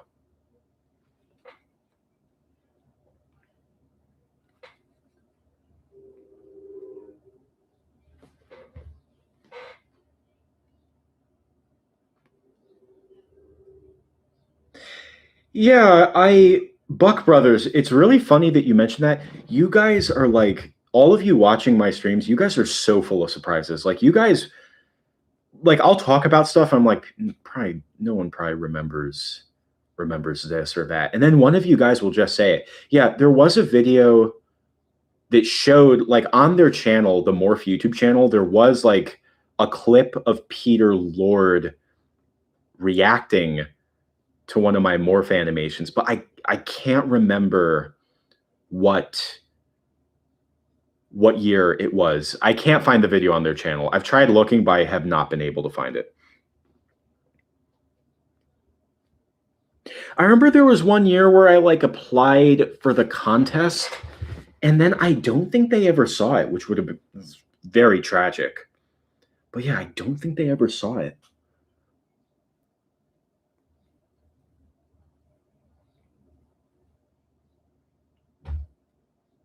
Who noticed me?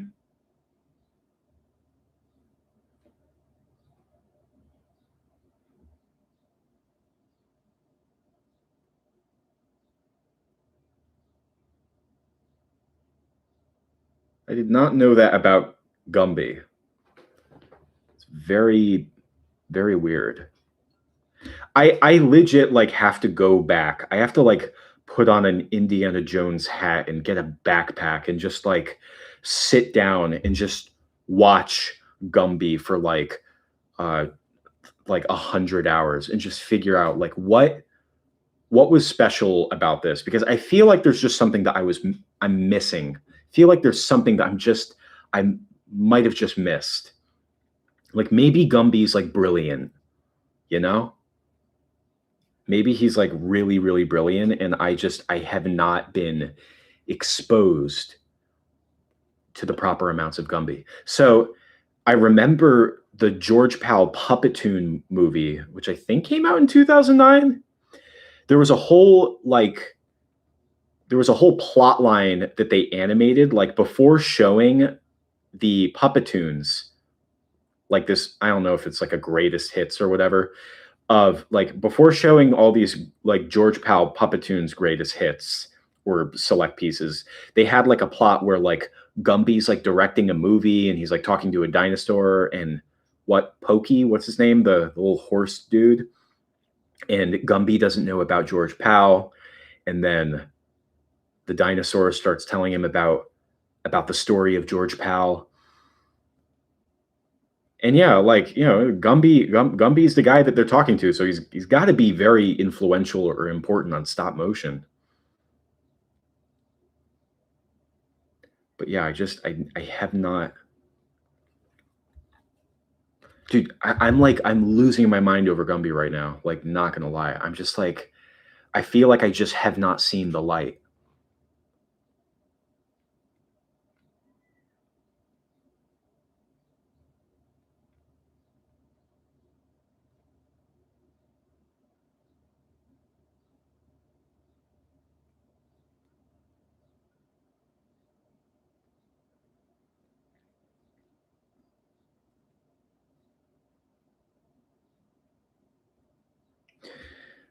So yeah, so James and the Giant Peach I really like.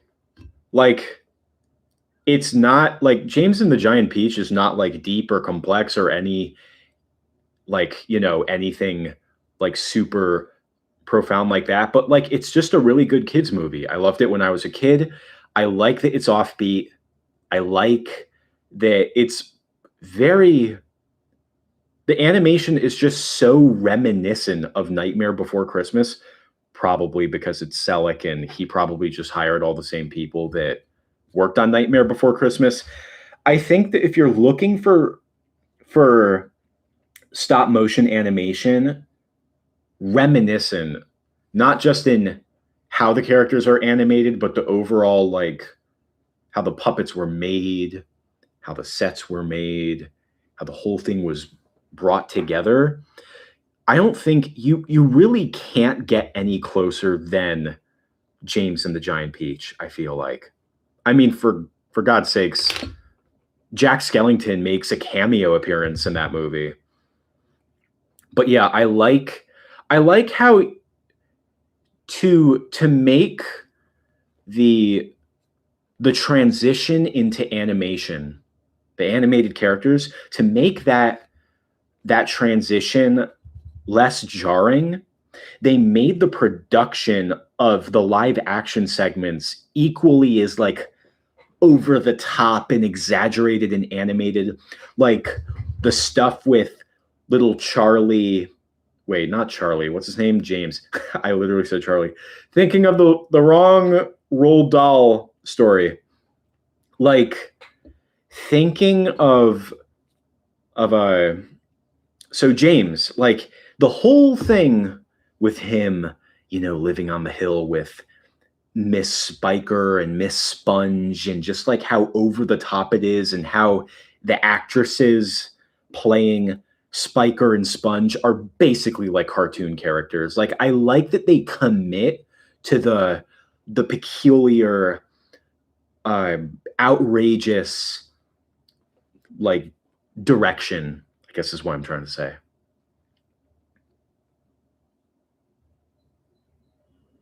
Oh, James and the Giant Peach bombed? Really? I wonder, you know what third movie they were going to make? So I always say that, like, I think one of the last stop motion films to come out that really, really, really, really is reminiscent of The Nightmare Before Christmas was definitely Coraline. I think that was one of the last ones to really resemble Nightmare Before Christmas in the same way that James and the Giant Peach did. The animation is very similar. The puppets look very similar. A lot of the same techniques. I'd be willing to guess that a lot of the same people that worked on Nightmare and James and the Giant Peach did work on Coraline. Yeah, like if you compare Coraline, which is a Leica film, to the other films in their library, like Coraline is just different.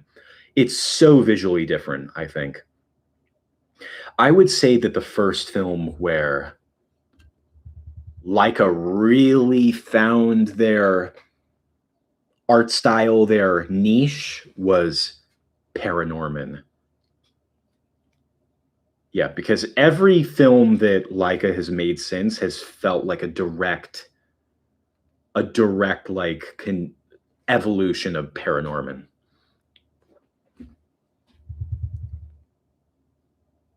The Puppetoon movie came out in 1987. I was way off. So sorry about that.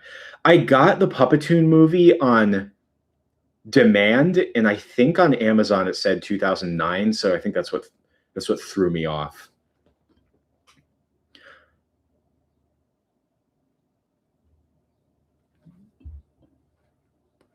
All right, so I kind of have like a foundation for Popeye's face.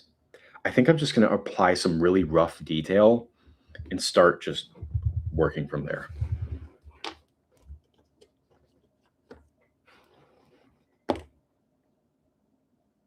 Toots in the Upside Down House? I've never heard of that. Yeah, Monkey Bone. Monkey Bone I have not seen, but from what I've seen of it, that also looks really, really reminiscent of Nightmare Before Christmas. Thank you for bringing that up.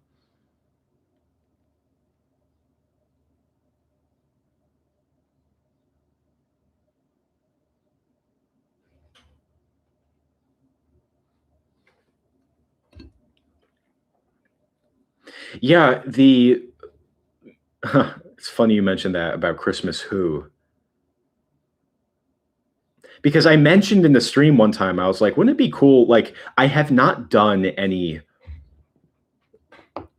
Brick Bob Films specials recently. And by specials, I mean the Patchy the Pirate segments. I love those Patchy the Pirate segments when I was a kid. I still love them today.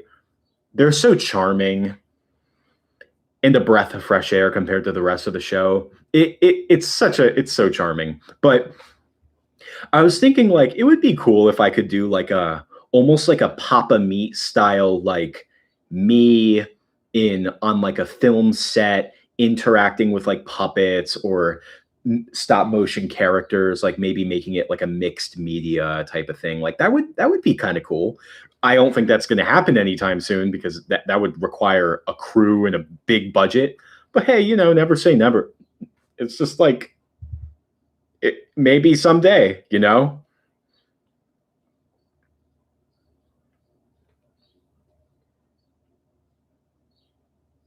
I need to see Monkey Bone. I heard that Monkey Bone's like really bad or something like that, but I wonder what the Monkey Bone does with the orange monkey guy. Like how much is he in the movie, So get this. Recently I watched something I never thought that I would get around to. I watched Return to Oz. So the reason that I watched it was because I heard that like Will Vinton did like special effects for it or something like that. I heard that he did like effects for like the troll characters or something like that. And I watched it, and first of all, such a terrifying movie, by the way. Like oh my God, it misses the mark so bad.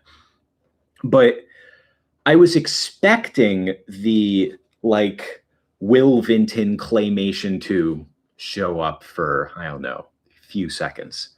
But no, there was like way more of Will Vinton's claymation in it than I thought. Way more. Like the rock troll king that Will Vinton's animation house animated, like it was in there a lot. Like it had a lot of screen time. And I was very, very surprised. I was like, oh my God. I mean, at least that was good because I wouldn't have watched the movie otherwise.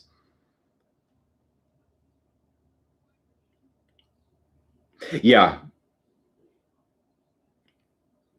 Yeah, what Inkspot said. But oh my God, the beginning of Return to Oz is so inappropriate and so terrifying. It's like like how many of you guys have seen Return to Oz? I know that very few of you have probably seen it. No one watches it, no one talks about it because it's really not good.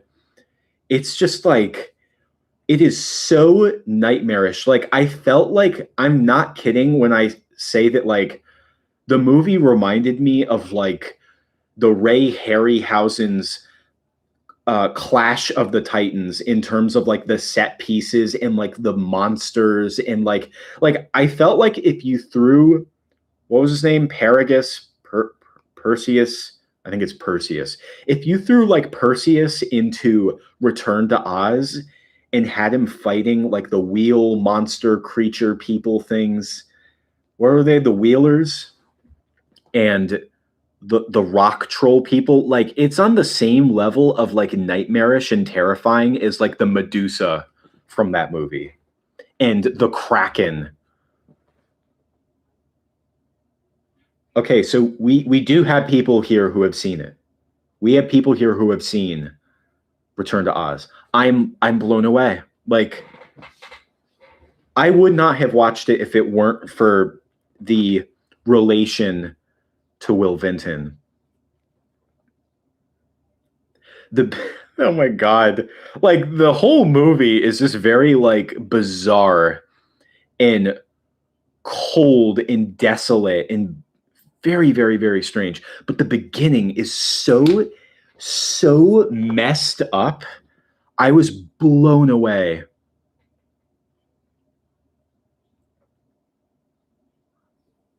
I don't remember who the clock guy was.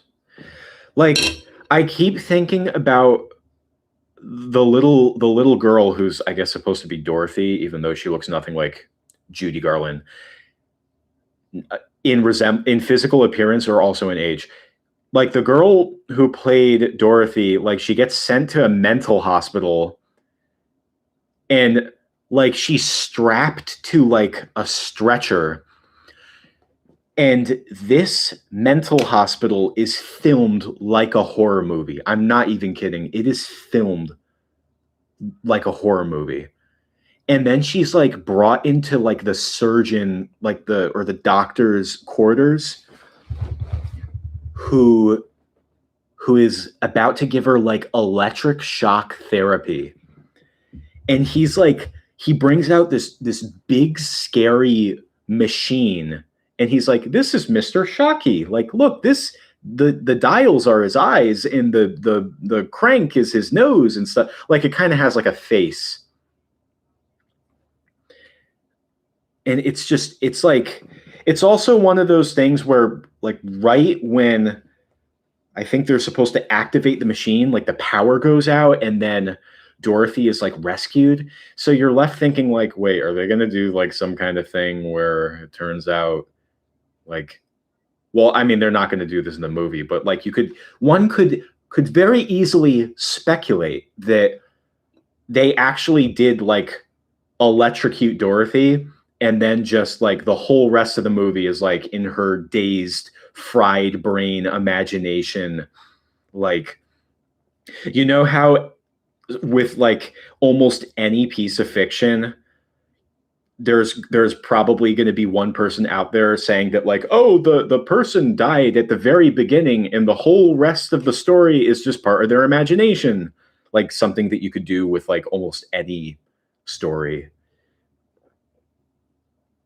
Jacob's Ladder type stuff. Is that a movie? Because I haven't seen that, but oh wait, I've heard of it. It's like a horror movie or something.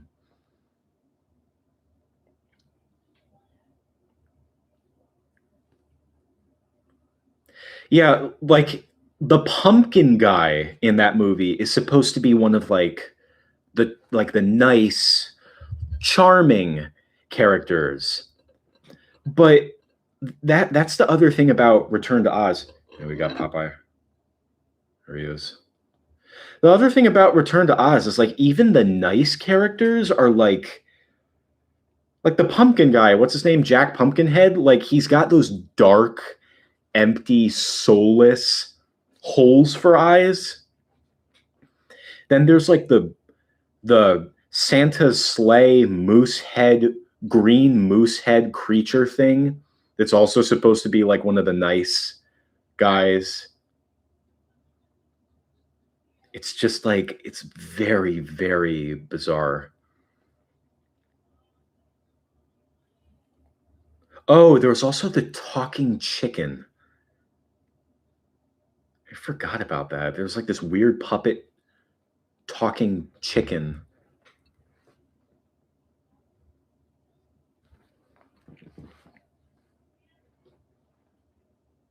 Yeah, I figure with a head like this is pretty decent progress for an hour and a half. I feel like with a head like this, I could just apply a lot more detail.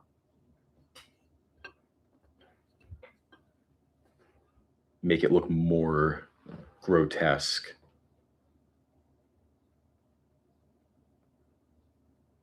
Yeah, I've never seen Oz the Great and Powerful. I remember when it came into theaters. I don't even remember what year it was, but like I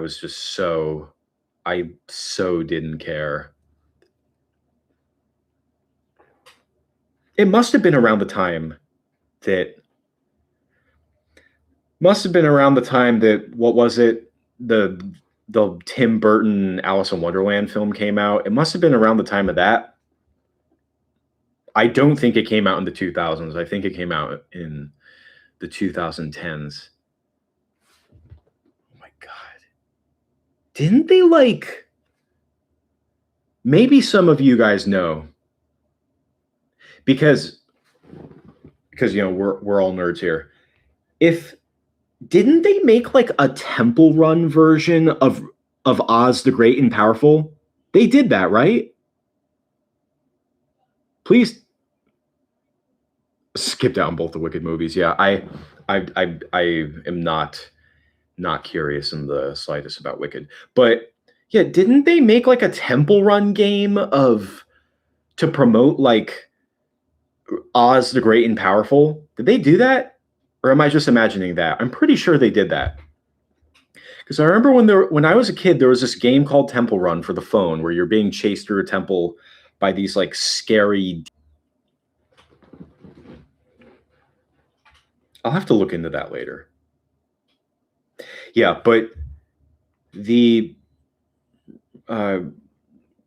when it came to Oz the Great and Power, Jesus, I'm all screwed up. So when it comes to Oz the Great and Powerful, I remember when I was a kid, there was a big boom in films that were trying to capture, trying to. Oh, what the heck? I'm getting an error message. What? Wait. Hold on. I'm getting an error message by YouTube. Viewers will experience buffering. Oh no, is my camera overheating? I mean, it's warm.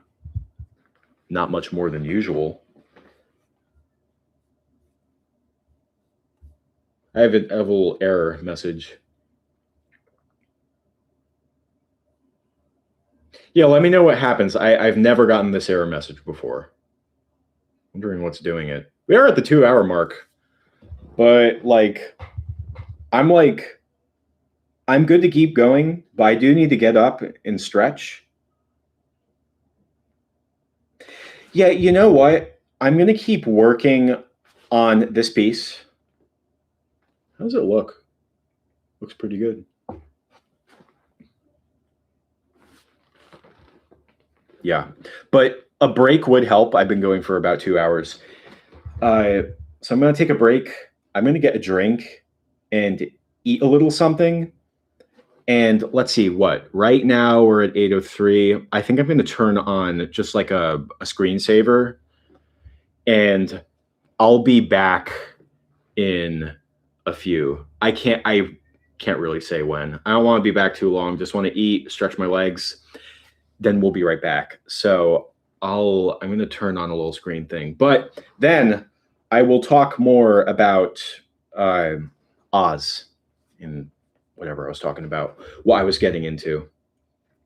So let me just turn on this thing really quick. So a little screensaver I made.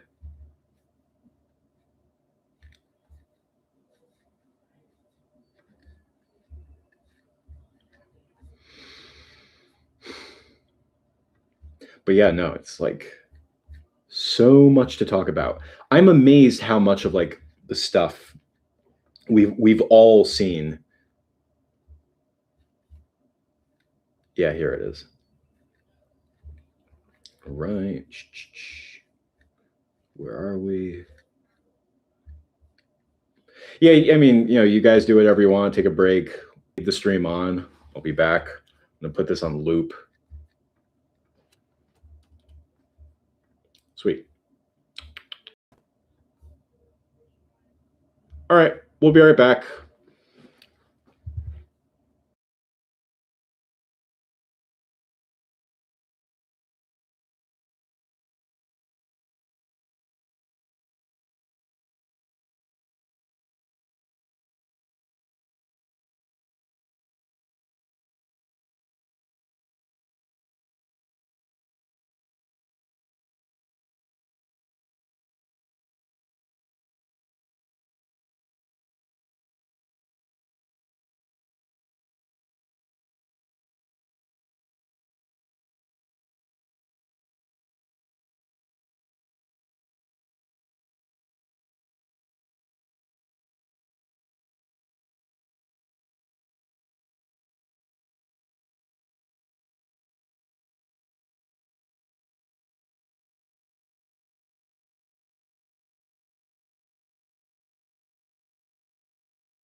All right, and we're back.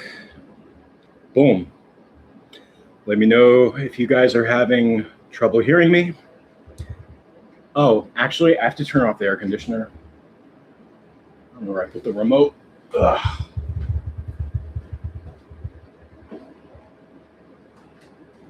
Boom. Do not want that white noise in the background.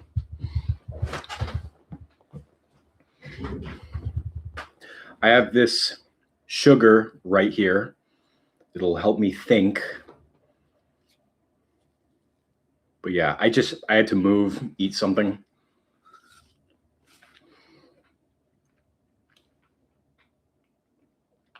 Oh my God. I like don't go out of my way for sweets often. This is unusual for me.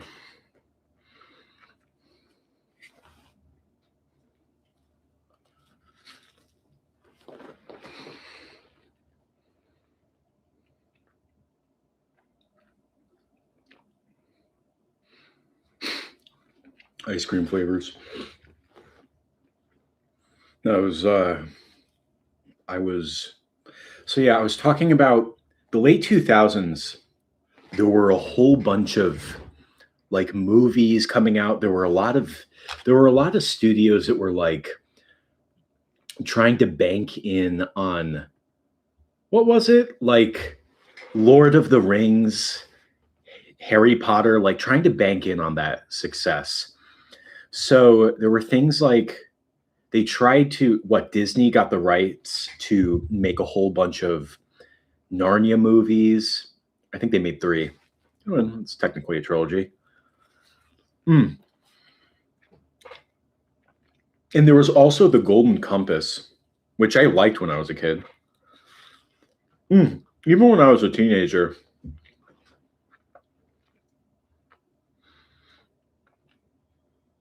There must have been another one which I just can't think of. Pirates of the Caribbean had already been a pretty big hit in its own right. Had a bunch of movies. I need to watch those movies though.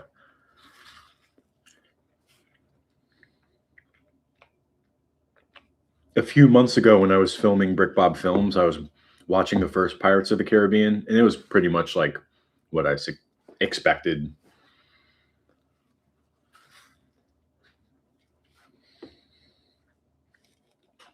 Delivers on its premise.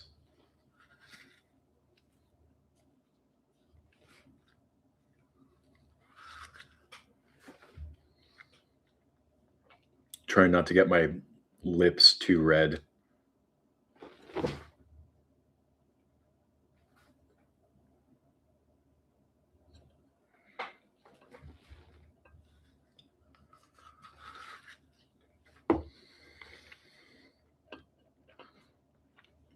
This is a good foundation right here, but I'm just trying to think of what it needs next.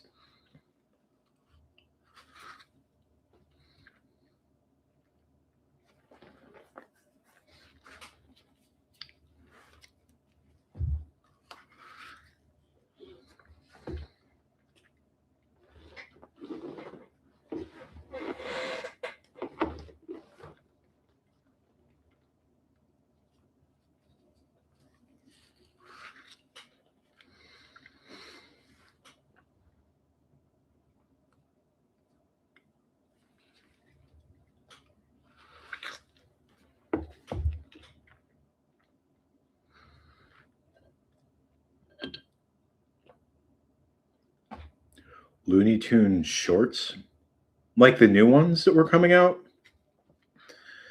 So like my exposure to Looney Tunes has been when I was growing up, my grandparents had like a whole bunch of DVDs that I don't know when those cartoons were from. Definitely from like the 1900s and stuff. They weren't contemporary. Pre baby Looney Tune stuff. But yeah, I watched those. Like I had this collection. I wish I knew which collection it was. But it had like just so many Looney Tune shorts, so many DVDs. going all the way back to like the black and white ones. And I watched those a lot growing up. And I also, the only like Looney Tunes movie that I watched was Looney Tunes Back in Action. I didn't really see Space Jam. Yeah, it's like, it's so big and like iconic. You kind of see it at some point, I feel like. I don't know what Looney Tunes is doing much nowadays to stay relevant. They made a Space Jam 2, which had to have been like a meme. And I saw the day the Earth blew up recently. That was good.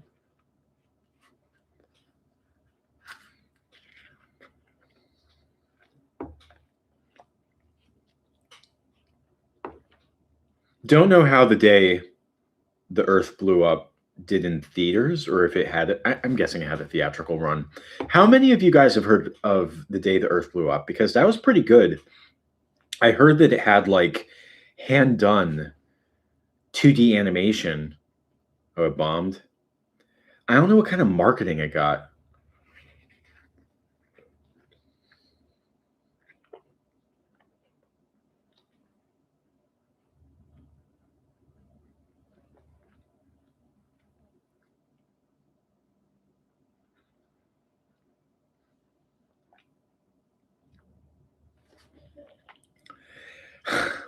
Okay, Quinns.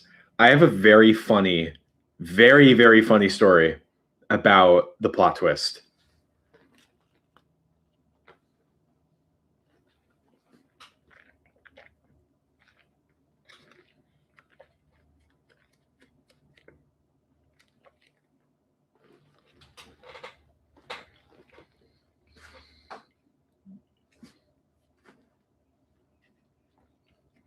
All right, we are going to let this sugar just take a second and, marinate in my brain for a little bit. Just, all that stuff. Just give it a minute. And I'll get back to work on this thing. Oh, I forgot to turn them around.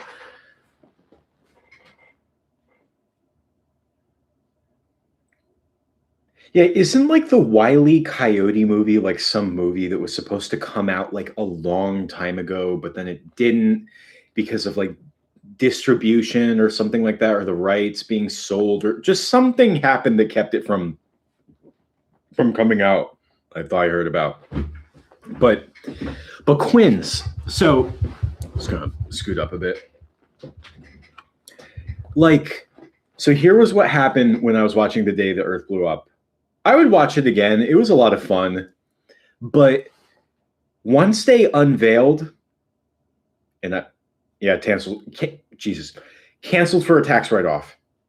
I had heard something along the lines of that. I have not done my own research. I could totally be wrong about this, but something like horrible like that. But yeah, so back to what I was saying. For the day the Earth blew up, the alien guy who's a bad guy, and if any of you people out there watching the stream have not seen the day the Earth blew up yet, I am going to spoil it, so mute yourself or mute your speakers. I was watching the day the Earth blew up, and they revealed that the main villain, the alien dude, is actually he's not a villain after all. It turns out he's actually trying to protect the world, because the world, the planet Earth, has a very special resource that is just so wonderful, so amazingly great, a certain commodity that's so wonderful that he was just compelled to protect planet Earth. And when I was watching the movie, like, they were clearly hinting at it was going to be some kind of a food. And I was watching the movie and I was thinking, oh my God, they're going to make it be like boba tea or something like that. It's going to be something like trendy or hip like that. And sure enough, that was it. Boba tea.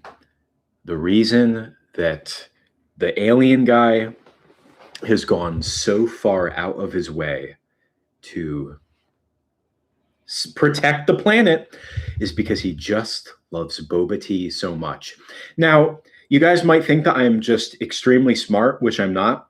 The reason that I anticipated that twist was because for any of you American Dad fans out there, sorry, I have like two pictures of me right now, and I don't know which one to look at.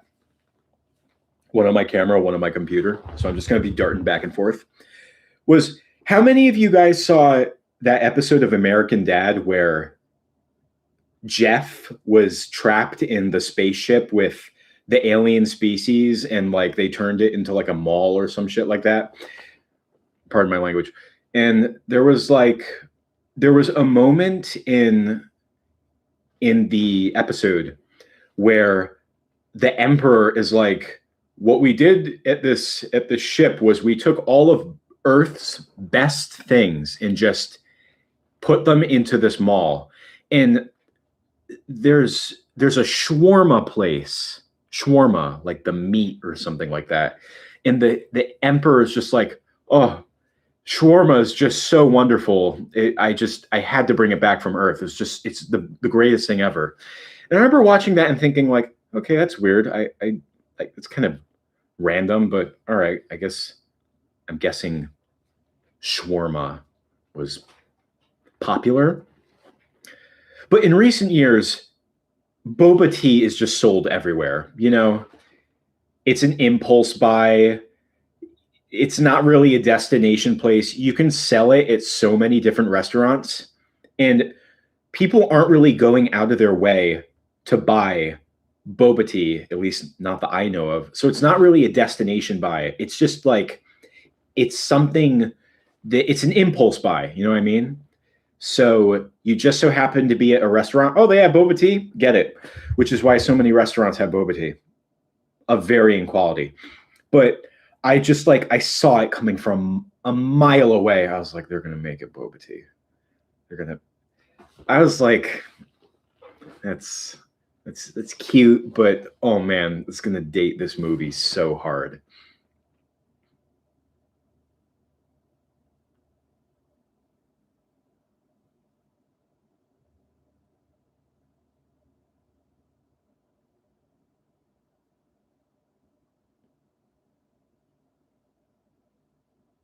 Boba Fett tea. Maybe at Disney. That would be funny. Yeah, I don't know, the twist I also thought it was pretty lame. It's just like, okay, whatever, you know. The cartoon, oh my gosh, 2D illustration, 2D animation, it's just so amazing. I would watch that again. I like the rest of the movie. But yeah, just like seeing 2D animation just done by hand, it's so different. And they even did the thing in the credits where they showed like the sketching, I don't know what you call it, but like the rough animation in the credits made me think of Looney Tunes Back in Action.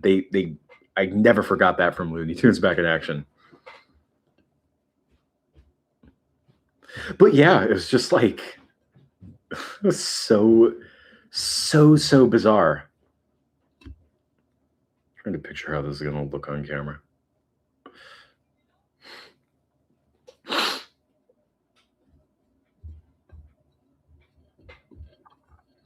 I'm trying to think what this guy over here can use. Just a whole bunch of detail on the face.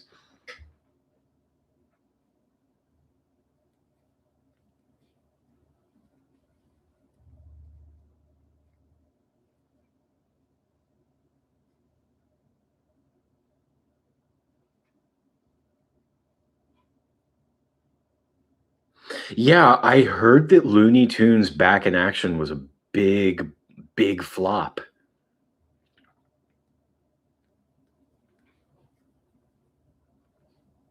Like, I don't know, dude. I'm just trying to think of other movies that came out around the time that, were, taking an established franchise and putting it into, like, oh, what if we had the characters like interact with some big name actors and go through, I don't know, go to goof around in Hollywood and in Las Vegas, Nevada, and Paris, France, and the Amazon and in a temple. It's just like, I remember it threw a lot of things at the wall, but I have not seen it in so long. I definitely need to rewatch it. It's been so long since I've seen that movie. I remember I loved it. I loved Marvin the Martian. He was my favorite.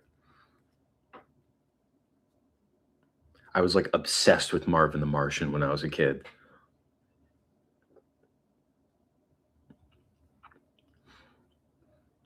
Yeah, like Brendan Fraser, like he was in those Mummy movies. I have not seen the Mummy movies. I just like the one Brendan Fraser movie that I ever saw in theaters. It was this garbage movie called Furry Vengeance. I love that furry is in the title. It's just like, especially with like internet culture, it's funny that furry's in the title. But yeah, it was just like, there's this really, really like crude, goofy movie called Furry Vengeance, where he's like being like terrorized by like woodland critters and stuff like that. And it's got such bad like CG animals and stuff like that. It's just, that was the one Brendan Fraser movie that I saw in theaters. And like thinking back on it, like I have not seen Furry Vengeance in a long time, but I can like vividly remember it because of, it's like that, like it's basically a cartoon. It's just so aggressively dumb in slapstick.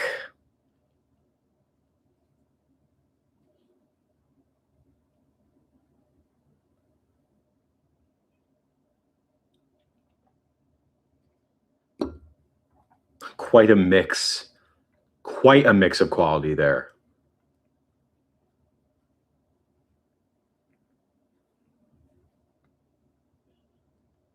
Lunatics Unleashed. Yeah, like the whole tropey thing of like, yeah, take these old popular characters and put them into a city or something, and blah blah blah. That's it. Like the Smurf movies, right? I never saw the Smurf movies.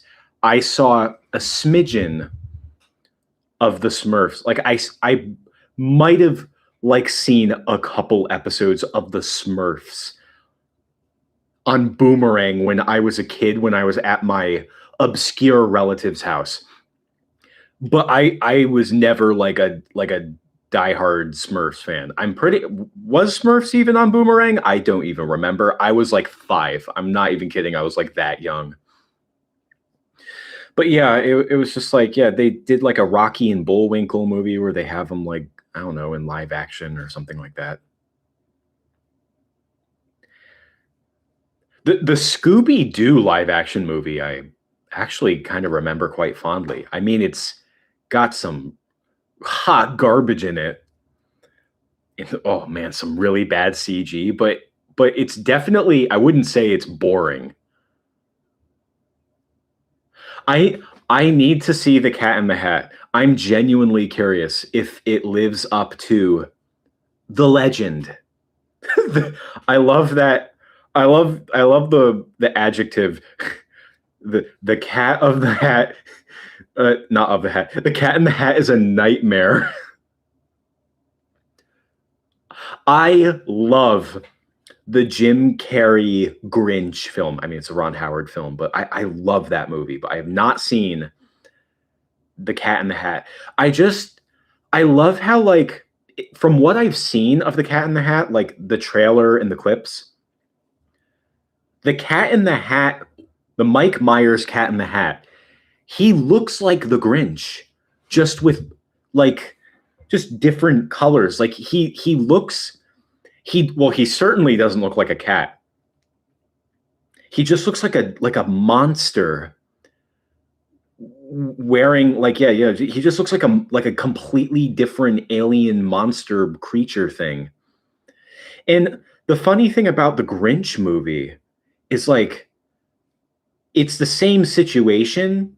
He looks like a completely different species, but for the Grinch movie, it works. Like Jim Carrey's performance combined with those makeup special effects, the Grinch looks like just an entirely different entity. Like it really does look like they got an alien from space with green fur and just put him in the movie. Like oh my gosh, that film truly succeeded at making the Grinch just feel like an entirely separate species. But yeah, in the Cat in the Hat, I don't think that was supposed to be the case.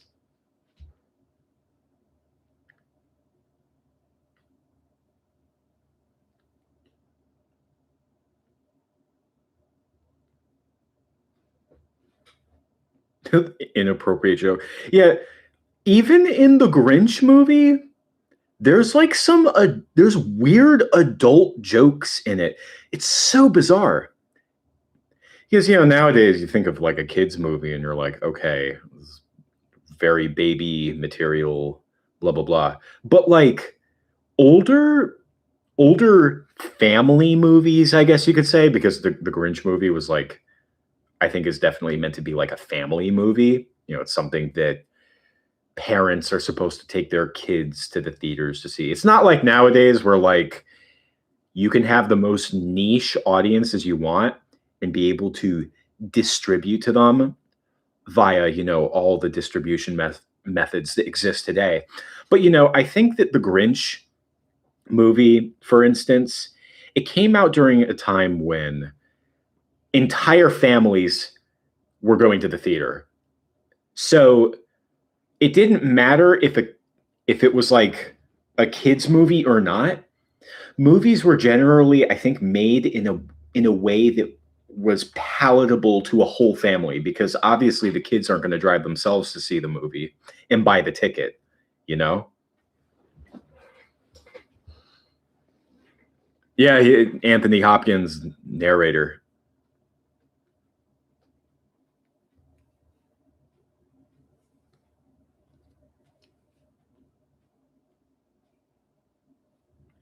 But yeah, there's very, very weird adult jokes in the Grinch movie. Not a lot from what I recall, but yeah, this is very, very weird. Like there's a joke where like all the babies are blowing in from like the sky in like baskets and stuff like that. And like one of them lands on like a doorstep and the dad shows up and he's like, "Honey, our baby's here." And he's looking at the baby and he's like, "He looks just like your boss." And I remember that joke always drove my mom like crazy when I was a kid. I was a little kid. So I was like, "Huh?" I was like, "What? Why? What's wrong?" Well, I mean, it didn't drive my mom crazy, but it made her roll her eyes. And then just watching it now, I'm just like, so bizarre. Yeah, I believe you about the Cat in the Hat. Oh man.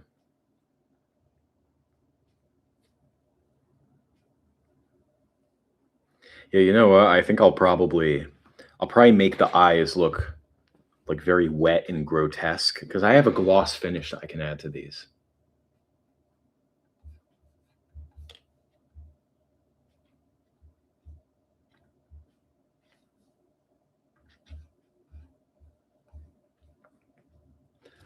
Wow, I have a whole bunch of movies I have to watch now. Yeah, definitely have to see Cat in the Hat. Have to rewatch Looney Tunes back in action.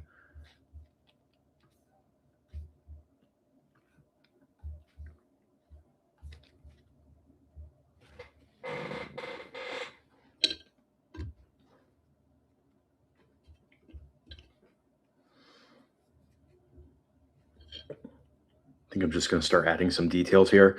So I like to add the very fine detail last because right now I'm holding it, I'm handling it, blah, blah, blah. Granted, this is a pretty durable clay, like it holds its finish like quite well. But I'm gonna add those fine details in like last. Actually, I think what I'll do is I'll get this on like a baking pan. But in the meantime, I also have this lazy Susan right here.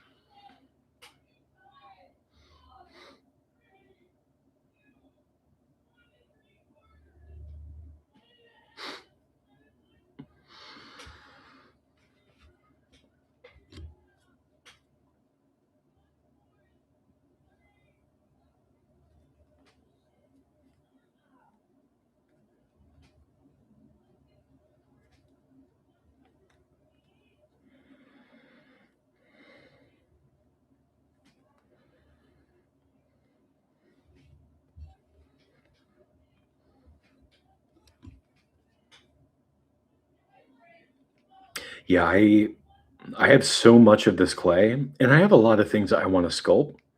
But no, doing this on stream could be a pretty fun thing. Yeah, that's kind of the other thing. It's like sculpting is not. It's another one of those things that like I can do, and I can do it well. But I never thought that there was like really a viable way that I could turn it into like content. Now I did do a few sculpting videos in like 2018, I think it was. Sculpted King K. Rool, Jack Skellington, and King Mizar from Jet Force Gemini. But by no means were those very practical videos to make. I only made a few. I was just kind of trying it out. There's some really cool channels though that like film themselves sculpting and stuff like that. It's really awesome.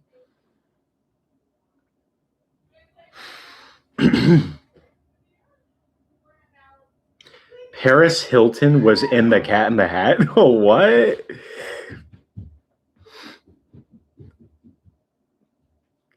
I've only heard bad things about Paris Hilton. I do not know what she I mean, look, I saw the episode of South Park, all right? Like I think that'll tell you what you need to know.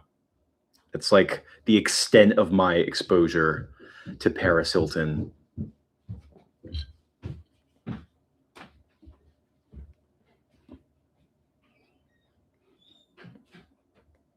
Yeah, I remember that joke from The Grinch. Oh my god, dude. It's so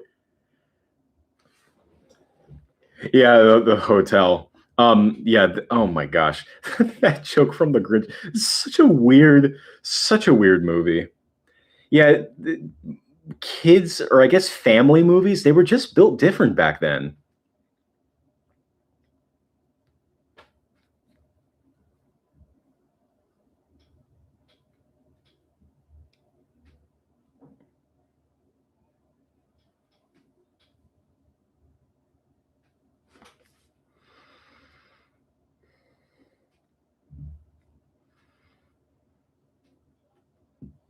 This this clay gets very smooth when you start finding it out. When you start just rubbing your thumbs along it.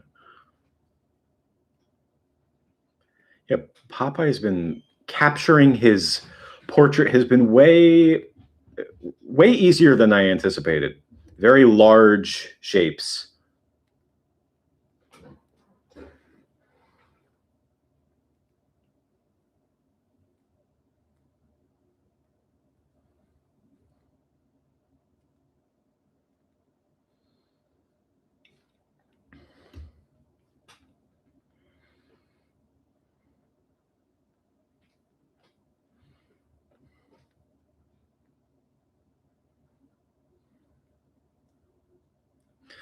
Yeah, I don't know about the Sneetches.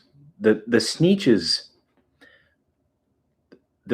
I don't have any memory of reading the Sneetches by Dr. Seuss when I was a kid. I didn't see the Cat in the Hat movie, but I did read the book when I was a kid because like oh my god, every like kid section in the library had that. But yeah, it was like the Cat in the Hat. I remember being like such a friendly, like cute, fun premise. I think I'll have to revisit it before watching the film just to see like what on earth they did.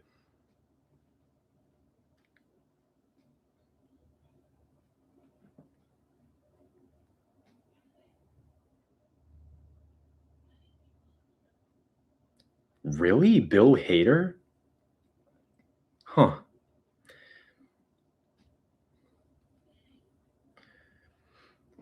I did not know about that. Yeah, so on the subject of like new animated movies, like one thing that just kind of drives me crazy about modern Hollywood is you just see the same actors in everything. You just see them everywhere. Like like you can't avoid some of them. And I just know that like I know for me, I'm just so tired of seeing like Chris Pratt in everything. Like is Chris Pratt like a voice actor? No, he's not. He's just a guy that you can cast and stuff. You know, no offense to any Chris Pratt fans out there. But like I I remember people were so upset when he was cast as Mario in the Mario movie. And I was like not enthused about it. I was just kind of indifferent. Then I watched the movie and he was actually like okay. But I mean, that did not stop other voice actors from just being so not good in the Mario movie. Like there was a time where they would get like legit like voice actors to voice these animated characters. And now it's just like, you know, Chris Pratt, Pedro Pascal, Seth Rogen. Uh, I don't know. You want a more comedic guy, Seth Rogen or John Mulaney. You know, you don't get voice actors. You get like you get either like for a comedic role, you get a stand up comedian. You want like a leading man. Oh, just get some celebrity that plays like a leading man in a movie. Kind of gets those roles always. I don't know. I'm just like none of these actors, these voice actors, none of them are famous for their voice acting. They're just A-list celebrities. You know what I mean?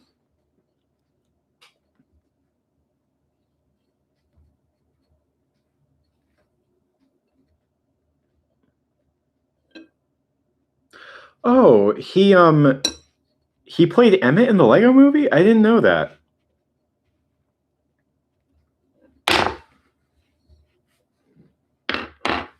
I need to rewatch the Lego Movie, but I remember it just being so good. I did not see the Lego Movie for the longest time because like when I was a kid, like I was already making my own Lego movies through Brick Bob Films. And just the idea of them making a Lego movie, I was like, oh, this is probably going to be really boring and corporate and blah, blah, blah. The animation looked interesting, but I was just like convinced that the story would just be like, ugh, like it would just feel like a corporate advertisement to go buy Legos. But then I watched it for the first time in like 2020 and I was like blown away by how far and deep they went with the like the Lego premise. Like it was shocking. I was I was blown away. It was like there was no reason that that movie had to go the extra 10 miles to make it that more thematically rich. I was just blown away.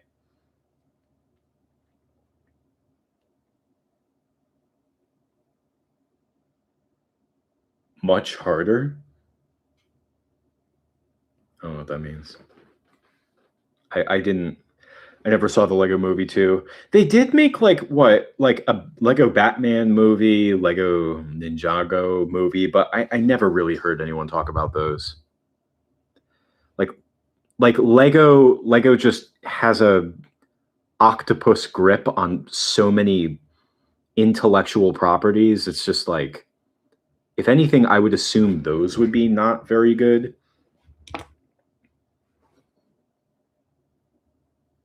Yeah, like Quinn's, like that kind of sums it up for me. Like Chris Pratt to me is just a guy. he's a very like he's a guy that you can just cast. I find in like a lot as most guys. You know, it's like, but like to have him play like I don't know Mario, like what?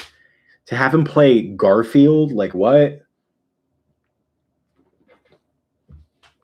Like hearing Lorenzo Music play Garfield as a kid, and even like I never really saw these, but like the Bill Murray Garfield, like to that, like that makes more sense to me. You know, it's so funny because like I think I might have seen the live action Bill Murray Garfield movie when I was a kid, but just recently I tried watching like A Tale of Two Kitties, and I'm not kidding. I fell asleep like 5 minutes into the movie, and I slept for the entire thing. Oh, I have to go get my tools. Ugh. But yeah, that was like one of the things I really, really liked about, for instance, K-pop Demon Hunters. Like, what I really liked about that movie was that I just didn't know who any of the voice actors were. I'm sure that they snuck in some celebrities or, you know, North American contemporary celebrities wherever they could. But it was just like, I love being able to just kind of watch the movie, get invested in it, and not have my ears assaulted by, you know, Seth Rogen for the 500th time in the form of an animated character. You know what I mean? Time to start carving out these ears. Oh yeah.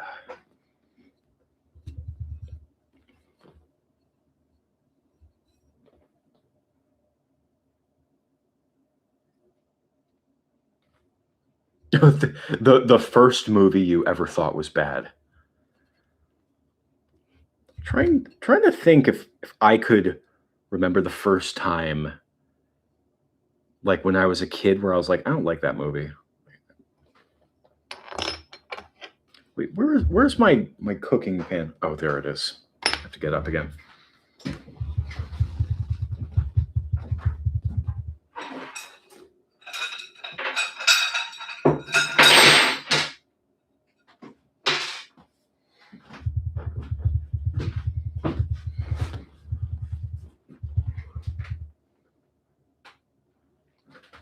Yeah, like Quinn's, like I felt the same way. Like we don't need full on Charles Martinet, like really over the top, goofy Italian voice performance for Mario in the Mario movie, because that would get infuriating like really quick. But like just something like there had to have been a more inspired choice for like a, you know, New York Italian plumber, you know?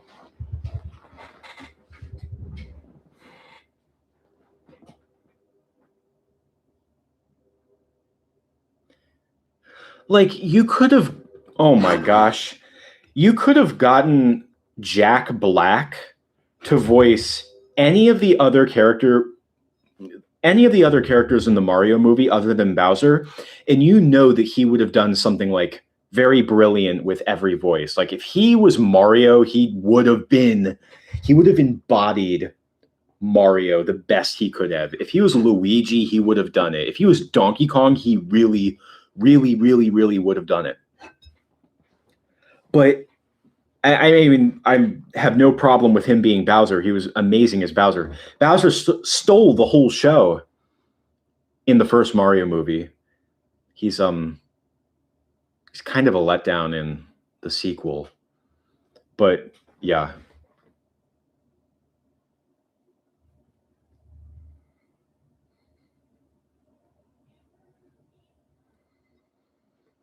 Yeah, Peach's song was great. Yeah, no, I'm not saying that I wanted Jack Black to be someone other than Bowser. I'm stating that like I really do think that if he got any other role, he would have done just as much with Mario or Donkey Kong or Luigi as he did with Bowser.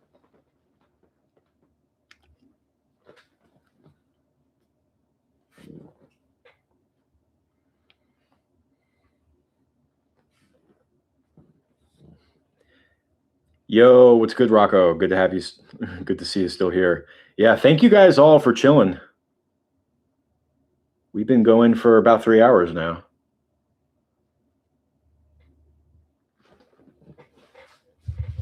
Beaches, beaches, beaches, beaches, beaches.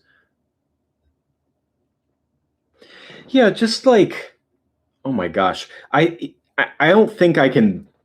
I think the best way that I can kind of illustrate my point that I'm trying to make here is like just think about Kung Fu Panda for a second. So Kung Fu Panda, you have Jack Black as Po, doing, really embodying that character, good performance, all that stuff. He's great. Now you have the Mario movie, and you have Jack Black putting on a completely different performance, giving a whole different treatment to Bowser. If I didn't know anything, I wouldn't. If I didn't know any better, I wouldn't know that they were voiced by the same guy. You have Jack Black just giving such a unique attention to detail and treatment for both characters. Now compare it to someone like Seth Rogen. You have Seth Rogen voicing Mantis in the Kung Fu Panda series.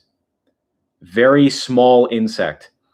And now you have him voicing Donkey Kong in the Mario movie, a giant gorilla, doing the exact same voice. It's like this guy can't even be bothered to give a different voice. Like, not even just a character thing. You can't even be bothered to imbue the sense of mass, in size, in scale of a praying mantis compared to something like a giant 10-foot tall gorilla. You know? Like, to me, that just kind of sums it up.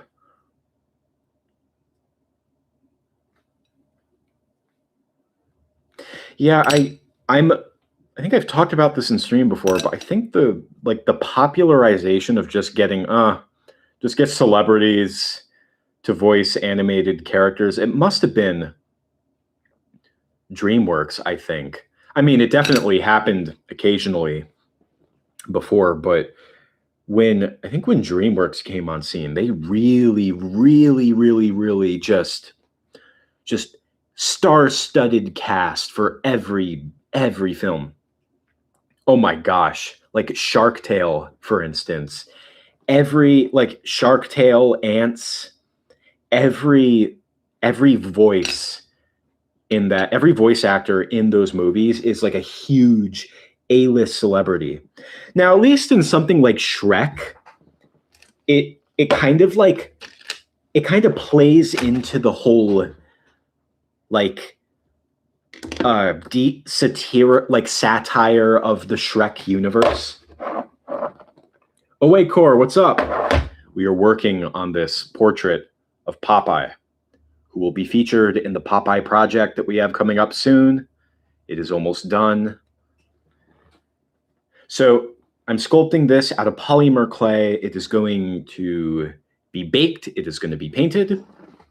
I'm looking for my tool.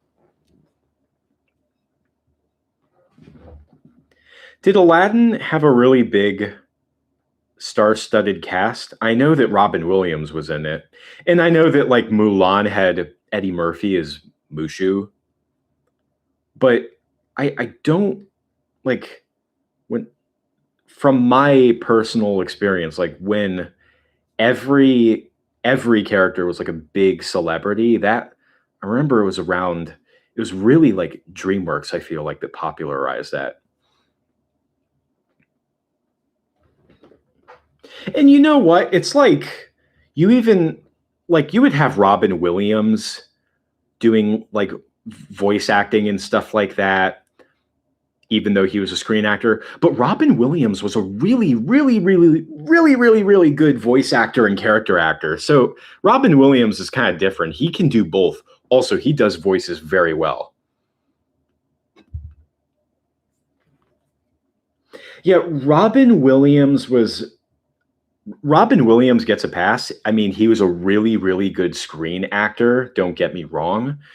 but he had so many other talents that lent themselves to animation so well. He had imagination. He could do voices really well. He was a genius at improv. Him as Batty from Fern Gully. Like what? Didn't he record like 4 hours of just of him pretending to be Batty like as an audition? Like he sent like 4 hours or something of just him pretending to be Batty.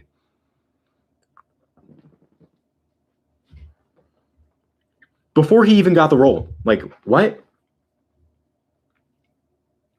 He improvised so much.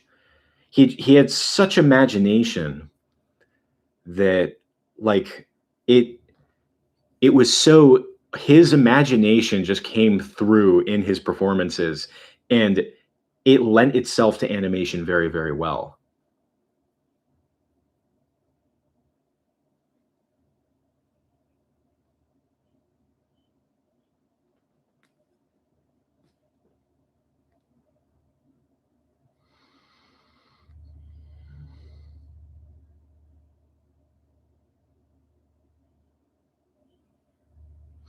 Yeah, like they made an animated Garfield movie recently.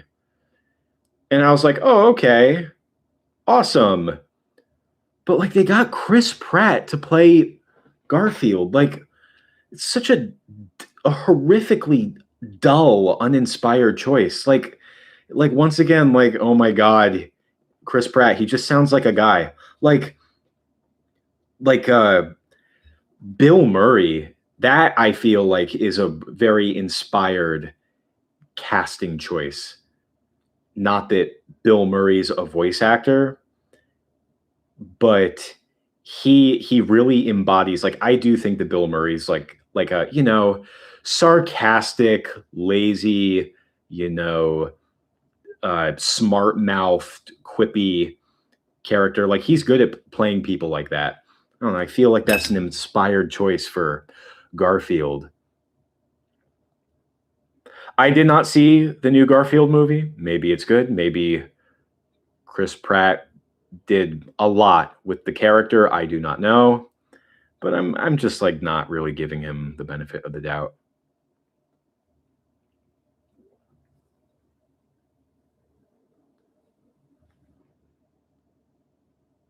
I mean, yeah, Rocco, yeah, he just sounds like a dude. He just sounds like a guy. Like, what do you want? Like, what do you want? What can you say? He just sounds like a guy.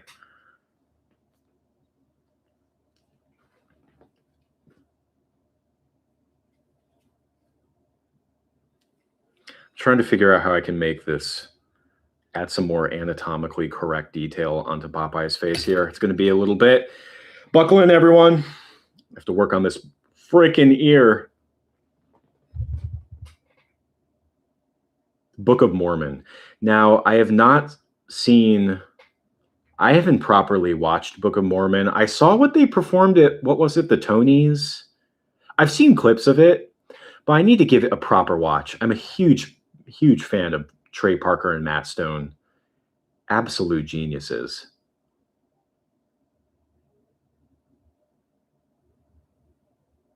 Hello? What's this clay doing?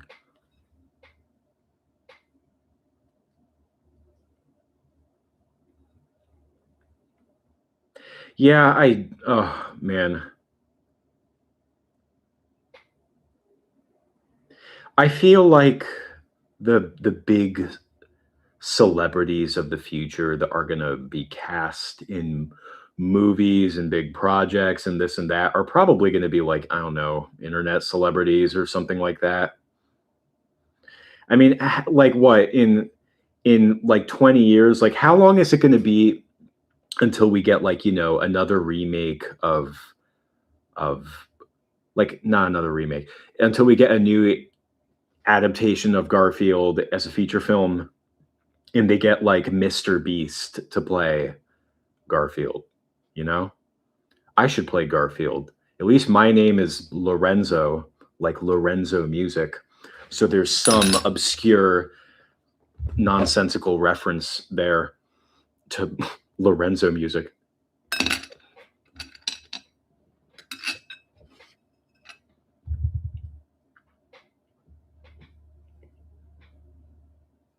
Oh my gosh, Rocco. Yeah, no Super Mario show movie or whatever. Like let's compare for reference the Mario Bros. Super Show, which I grew up watching because I remember my video store was closing down when I was a kid because streaming, on demand was taking off. And while I was like, they had like an everything must go sale. And I was like looking through all like, just wanted to get some DVDs, take them home. And I found there was a print of the Super Mario Brothers Super Show. And I was like, what is this? I didn't know Mario had a show because at the time I wasn't on the, internet all the time. But yeah, I was just blown away. So I got it and I brought it home and that was my introduction to the Super Mario Brothers Super Show.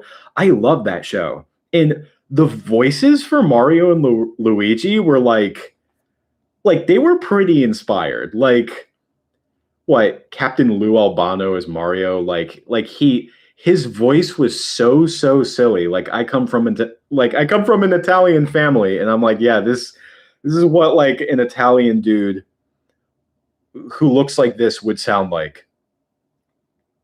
Like I can vividly hear some of Lou Albano's lines like in my head.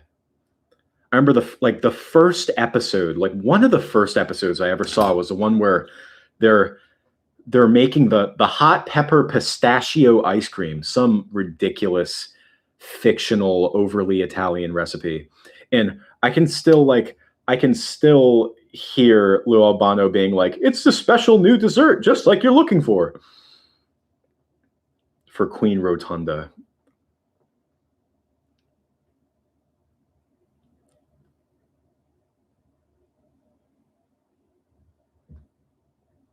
Hey, paisanos, it's the Super Mario Brothers Super Show.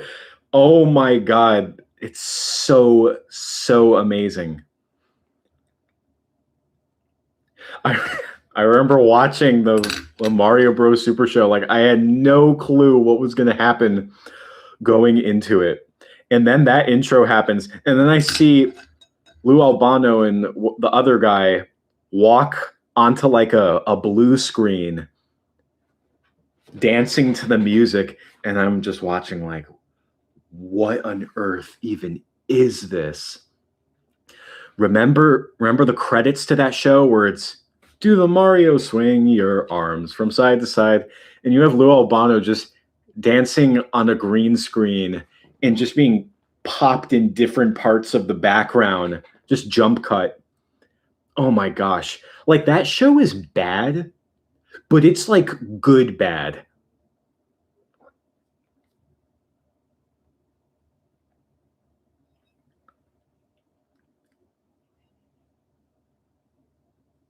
Like the animation was clearly very limited.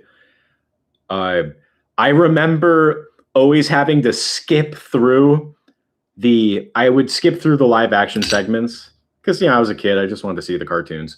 I would always skip the live action segments where the Mario brothers in real life were interacting in their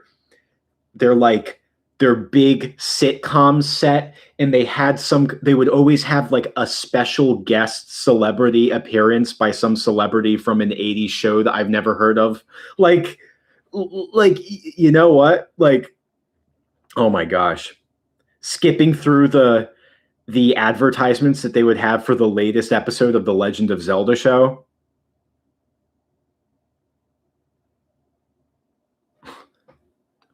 Whoever has both Triforces will rule this land forever. You must help me, Link. Hey, for you, Zelda, anything. I never watched that show. But I felt like I did because I was constantly seeing that. Not going out of my way to see it. It was brute forcing its way into my viewing of the Mario Bros. Super Show.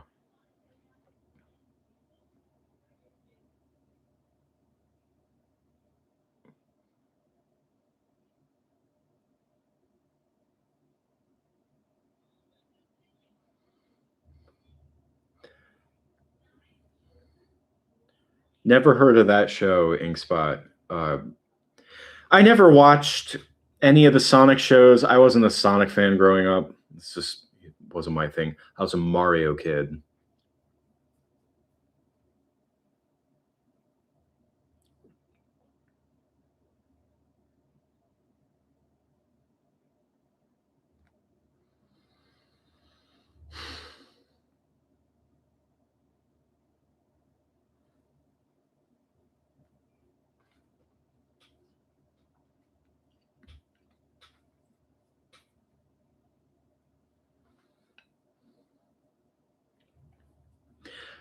I saw the Plankton movie when it came out. I remember being in complete shock because it just less than 6 months before the Sandy movie came out. And I had just made I'm trying to think when it was. I'd made my YouTube video on this channel talking about all the SpongeBob movies. I was like, what? Are they just banging these out now? Like, what? Assumed it was just some kind of a tax write-off. But yeah, I watched the Plankton movie, and it's actually like it's not that bad. It's better than the Sandy Cheeks movie. It's way better than Sponge on the Run. Was that it? Yeah, Sponge on the Run. I still haven't seen Search for SquarePants. I'm sure it's going to be amazing and wonderful and my favorite yet. Better than the original SpongeBob movie. I'm sure it will. Absolutely. Definitely will. You know, hype is through the roof.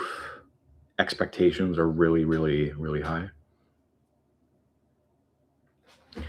Rocco, I have no clue who King Koopa is supposed to be. I really don't know. That version of Bowser, King Koopa, he's not even Bowser, he's just King Koopa. He didn't look like Bowser from any of the Mario games I played growing up. So I remember just being so confused. I was like, did they just not know what Bowser is supposed to look like? Like, surely Mario 3 must have come out by that point, right? So if I'm not mistaken, there was a Japanese Mario cartoon, only aired in Japan, but they had like Bowser was in that show and like they got his design right, I think. I never watched it. I just saw clips of it online on YouTube when I was a kid, so I know it exists. But yeah, no, that was very bizarre. Nothing could be weirder though than Koopa from the 1993 Mario movie. That drove me so crazy. I was like, why is he like a guy in a business suit? He does like kind of turn into like a dinosaur at the end, which is like kind of close to Bowser, but you know, I still really wish that there was like a proper Bowser representation or depiction in the live action Super Mario movie. Yeah, I remember there was this website where I would always watch movies for free when I was like a kid, and I heard that there was a Mario movie. I'm like, what? No way. And then I watched it, and sure enough, yeah, it did exist. And it was not very good. Now, what's interesting about the 1993 Mario movie is I noticed that after the 2023 Mario movie came out, people were going back and rewatching the live action Mario movie and were appreciating it. I think because people finally got a film adaptation of Mario Brothers that was actually like the games, people appreciated that the live action Mario movie was different. You know what I mean? Yeah, he did kind of look more like Wart from Mario Bros. 2.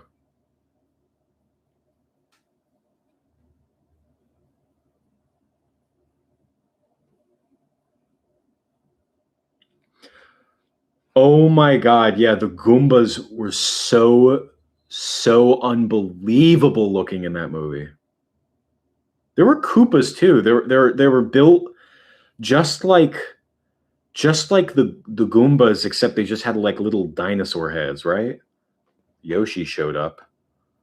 He was just a little miniature Jurassic Park reject dinosaur. Yeah, that movie, like the very opening scene, there's like something like the narrator or something is talking about the dinosaurs or something, and there's like animated dinosaurs showing up, and I legit like I was like, what on earth happened? Am I watching the right movie? And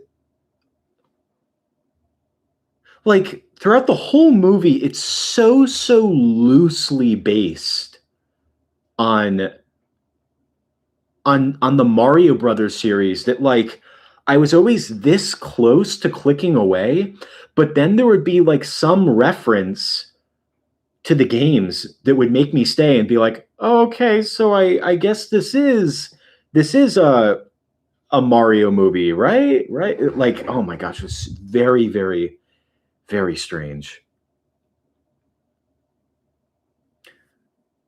I mean, I wouldn't say the movie's boring, like it's interesting. It's like fascinating.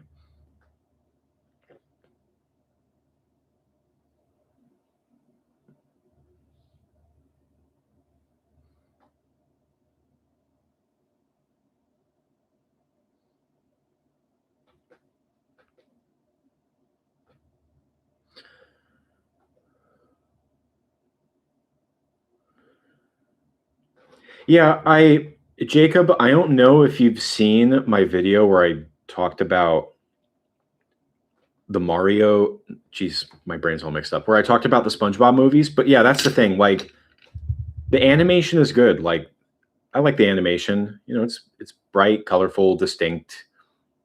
It does something a little different rather than like the ultra slick, like really corporate, boring 3D animation that we got in Sponge Out of Water. But without a doubt, Sponge on the Run is my least favorite SpongeBob movie. Like the Sandy Cheeks movie is bad, like really bad. But Sponge on the Run is like the most offensive, awful, like corporate, lazy, cynical, unapologetic, like shameless, terrible dumpster fire I think I've ever seen. Like it is leaps and bounds worse than than even like even Sponge on the Water, which is just to me just kind of like a nothing movie. Sandy Cheeks movie's bad, but oh my god, just like I'm amazed at what a catastrophe Sponge on the Run is. I remember when it was in development and it was called like I don't know, it's a Spongeful Life or something like that. I don't care, but then they changed it to Sponge on the Run, and then it was going to come out in COVID, so everything got screwed up. But if you guys want to see something spectacularly awful, watch Sponge on the Run. Actually, don't even watch it. It's just so offensive. Like I get jaundice like just thinking about that movie. I hate that film. I have to go onto my letterbox and just make sure that I gave it like a half star. I'm like I made a few like reviews on letterbox, and I'm like, if I give something a half star, it means I like hate it. It means like 1 star means I just like straight up didn't like it, but half star means that I will I will pay money to an organization to make sure that other people are aware of how bad the movie is. Straw, what's up?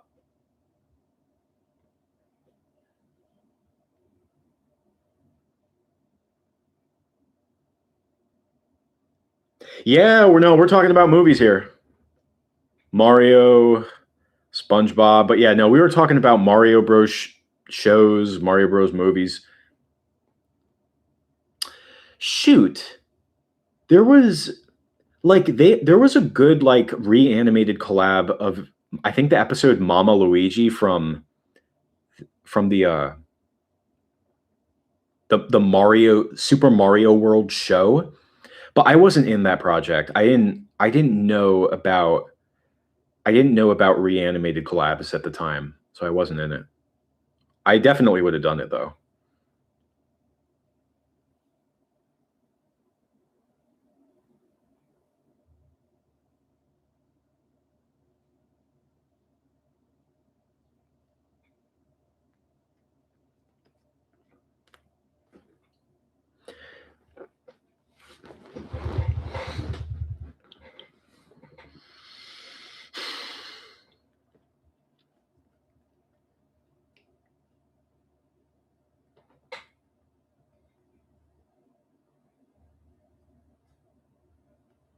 Whoa, language ink spot. Are you sure his first name wasn't Richard?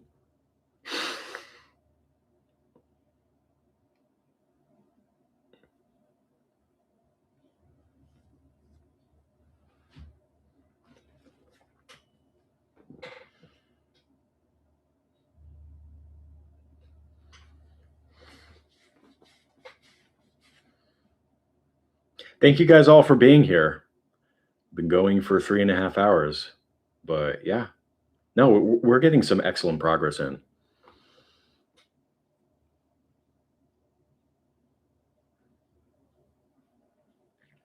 I remember watching some of the Super Mario Bros. 3 show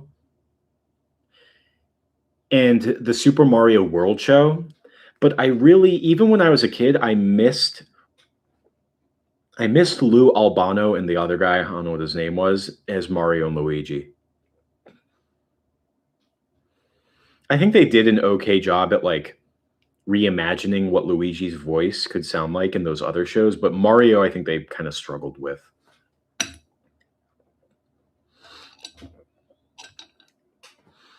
I remember there was like a YTP of an episode of the Super Mario World show. It was called Luigi's Death Note, and it was like Luigi and Mario arguing about whether the object he was holding was a stone or a football. Just that's I know it seems pretty random me bringing that up, but that is a legitimate influential memory that I have about that show when I was a kid.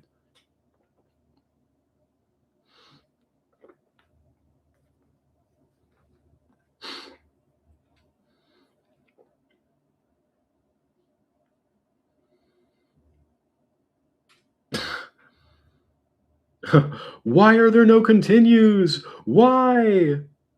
Yo, we hit 20 likes. This might be the most amount of likes on any of my streams so far. Well, anyway, it's never I've never gotten 20 likes on stream in real time. So everyone, thank you so much. You made it happen. But yeah, I'm just not doing these streams it's given me a whole bunch of ideas of what else could I stream. Now I have talked about working on sculptures like this on stream. I guess we're kind of seeing that right now, but yeah, I would do this even if it's not a animated project I'm working on. Once again, it's this is a form of content while doing something that traditionally wasn't something that was a content related thing. Me working on statues, I would do it just for the love of it. You know what I mean? Ooh, I am getting hot, but I'm not going to turn on the AC because I don't want the white noise. Hold on, I'm going to stand up, just stretch. Oh my God. Oh.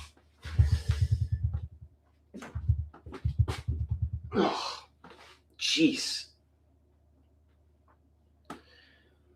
Oh. You guys have made this happen. We are cooking. Wait, hold on a second. Hopefully this doesn't fall. How's that look? Oh, yeah. Oh, boy.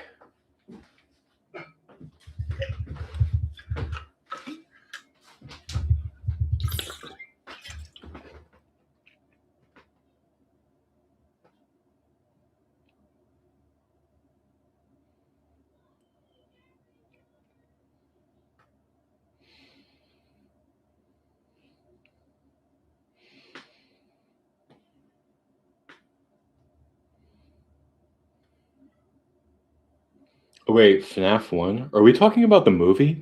Because I have seen both Five Nights at Freddy's movies.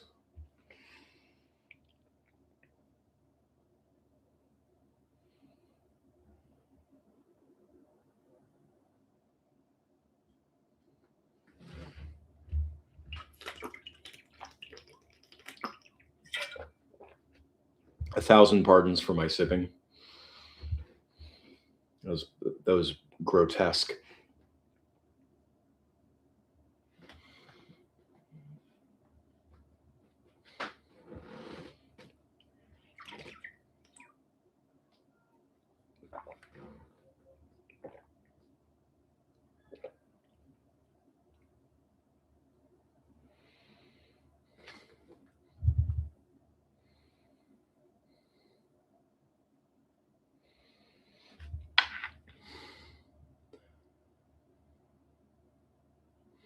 Maybe I'll bake this tonight. I did not think that it would be this quick. So the thing is, if I made this out of just modeling clay, like I would just take pictures of it now and just kind of move on. But because this is polymer clay, I'm gonna bake it, gonna paint it, gonna add pastels, add gloss to it. It's gonna look pretty good.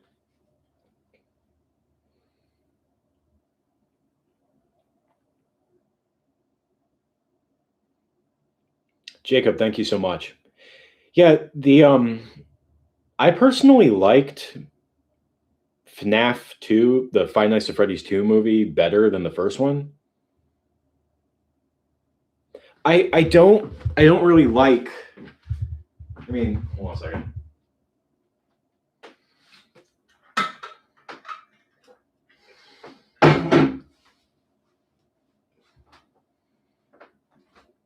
I don't really like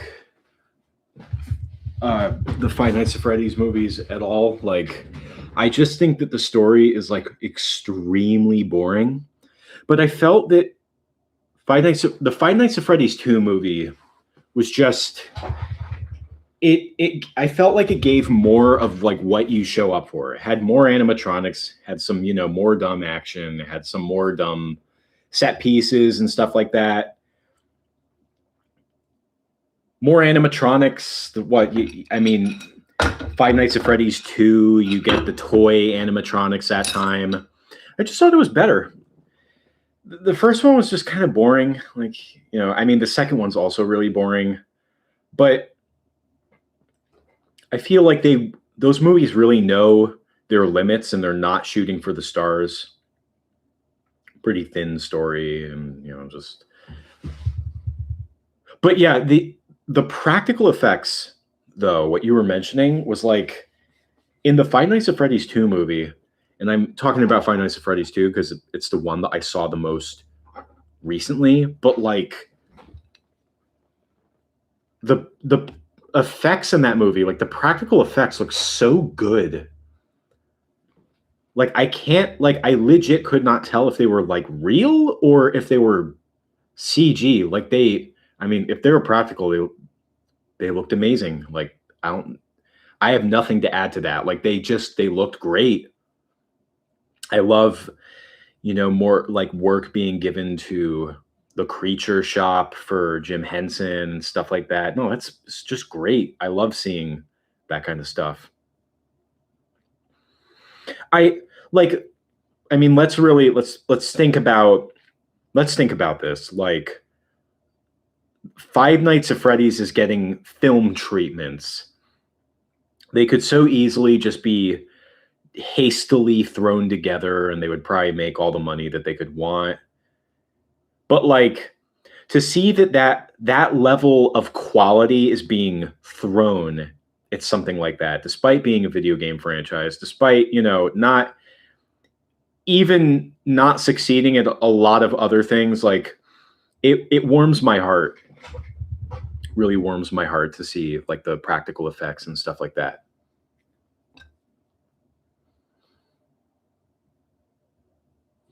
Oh yeah, there was a Matt Pat cameo in the first one. He was like a waiter.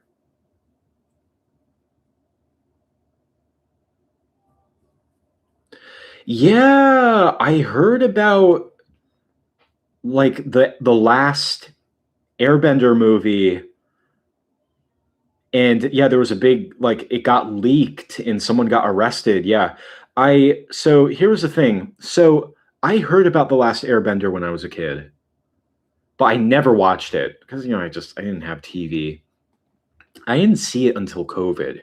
And I think I really would have liked it when I was a kid. Like it's a good, well-written show. I like how refreshingly brief it is. I like that it has a beginning and an end and it has lore and it has like it was I recall it being very sophisticated for what it was, being an animated kids show. Talking about the recent one that's coming out. Now actually my friends watched it and they said it was really, really good. So I'm going to watch it. But yeah, if there's no theatrical release, it's a shame. But I guess it's just the way it is.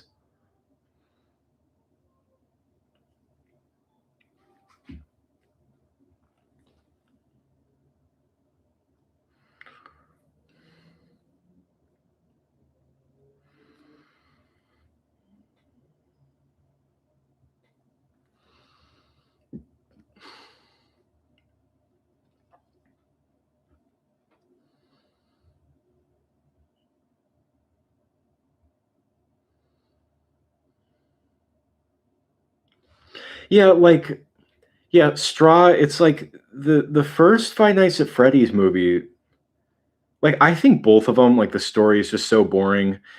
The Josh Hutcherson main character is like the most aggressively boring person ever. He's just like every scene that he's in, he's just concerned older brother guy. Like he has no chance to be fun, to be courageous, to be compelling. He's just worried older brother the entire time. It's just so boring. But the reason that the FNAF 2 movie worked for me was because like it in the first Five Nights at Freddy's movie, I was like kind of confused about what they were going for because I wasn't sure if it was going to try and go for scary or something. Like I thought it might definitely try and go for scary because it was initially conceived as a horror franchise and has like a lot of horror macabre elements. But then it ended up being like a lot more like a self-aware, like campy slasher movie.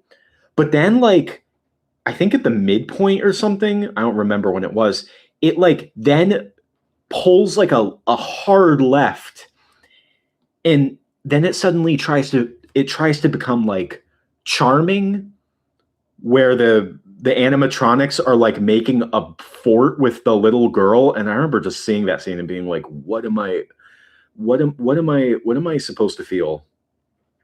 Keep in mind I am not a Five Nights at Freddy's fan. Like, I mean, I I liked it when it came out. I liked the games when they were coming out, but after Five Nights at Freddy's 2 came out, like the fandom, I remember seeing like really weird art online. And from that point forward, little 13-year-old me was like, yeah, I'm good.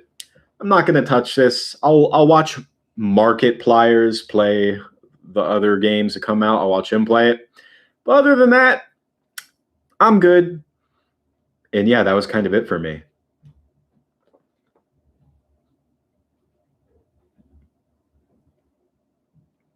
Oh my god. Yeah, the new SpongeBob movie, I have no clue what what is it? Search for SquarePants? Is that what it is? That's what it's called? Search for SquarePants? I really don't care. I don't know why they are releasing so many SpongeBob movies back to back. I don't know if it's like some kind of a prank or a tax write off. I'm inclined to believe the latter. But yes.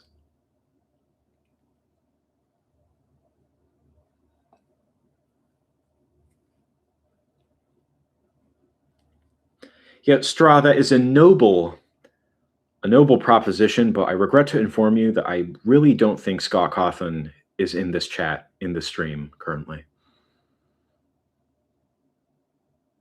Uh, yeah, I was never, never intending on seeing the Search for SquarePants or whatever. I am so over the idea of a SpongeBob movie. Like I can't, like it's not, I cannot express that enough. You guys don't even know. You don't even know.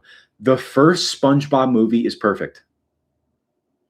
It is perfect in every way. It is a masterpiece.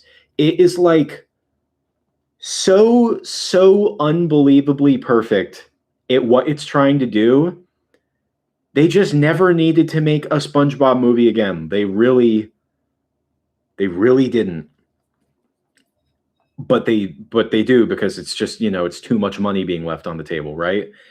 Uh I am just so unenthused and so indifferent to the idea of like a new SpongeBob movie coming out that I really don't care. Yeah, the first SpongeBob movie is legitimately phenomenal. I There are very few movies that can balance that level of goofiness and humor and bolster it with a genuinely compelling and thoughtful story underneath. Every single other SpongeBob movie has felt like a bizarre corporate disconnected interpretation of what a SpongeBob movie could do well if it came out right now. What celebrities are we going to throw in it? What gimmick are we going to have for it? Oh, have one when they're out of water. Ooh, have them fight Antonio Banderas. Have Danny Trejo show up. Have Snoop Dogg show up. We're don't forget to throw in a scene to promote the new SpongeBob baby CG prequel show thing. Like, oh my god. Like, oh my god, dude. Trying to stay positive here.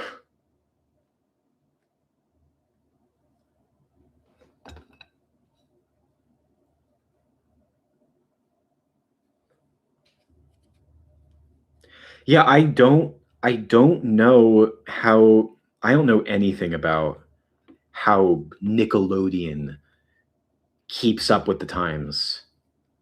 How these like Nickelodeon, like, do kids sit down and watch Nickelodeon anymore? Like, kids have iPhones. Like, what? When I was a kid, I would watch the SpongeBob DVDs and VHS tapes that my mom would buy at the store, and I would play the little flash games on Nickelodeon's website. Those were so much fun, just hours and hours of fun. But yeah, I do not know what kids are doing nowadays. I'll tell you that much.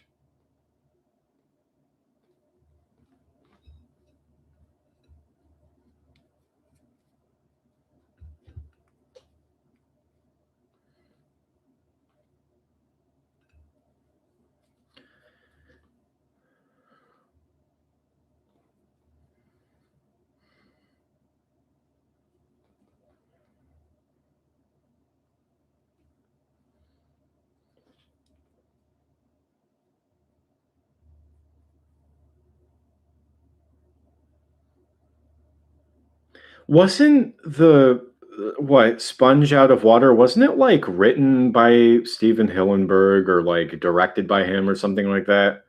Something something along those lines. But like, yeah, like I just Sponge Out of Water sucks so bad. I'm sorry. I'm sorry to you, Sponge Out of Water fans, wherever you may be. It's like I vividly remember watching that movie in the theater when I was like 13 and being like 5 seconds into the movie, like there's this big fight action set piece between like the Krusty Krab and Plankton or something like that. And I'm like, don't we have to like get invested in what's going on first beyond just, oh, Plankton's trying to steal the formula that he already stole in the first movie? Like what?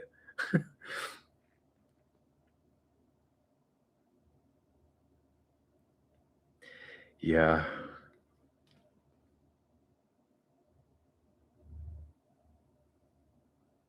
Yeah, like Sponge Out of Water is it's just stuff happening for like an hour and what, 20 minutes? It doesn't have a story. It's just stuff happening. It ends very, very neatly with like no change in the world. Like everything just goes back to the status quo, which just gives the story like this really profound sense of meaninglessness. It's over pretty quick. I remember the second time I saw that movie in the theaters, I went to see with my friend who I grew up with. We're both huge SpongeBob fans. And when the credits started playing, he was like, "What? That's it?" And I'm like, "Yeah, that's it." So the first time that I saw the Sponge Out of Water, I like when it ended, I was like, that's pretty good, right? Like that was like I couldn't it took it took two viewings. It took an additional viewing for me to come to realize I had seen a SpongeBob movie that sucked. Like, my gosh, the first movie came out in 2004. I didn't even remember 2004. This was the first SpongeBob movie being released that I remembered coming out, that I was like aware of and went to see in theaters.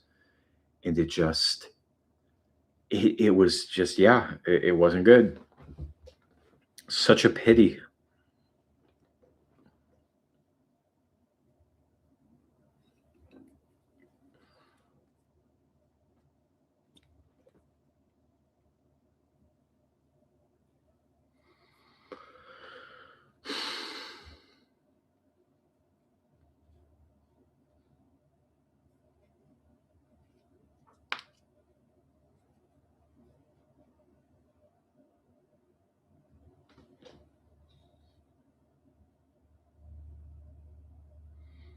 Story? What story?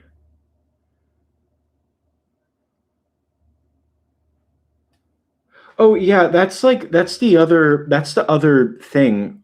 Uh, there's like a really cringe rap at the end of Sponge Out of Water, which like dates the movie even hard. Oh, not to mention that song "What Squeeze Me" in the movie, which it's like it.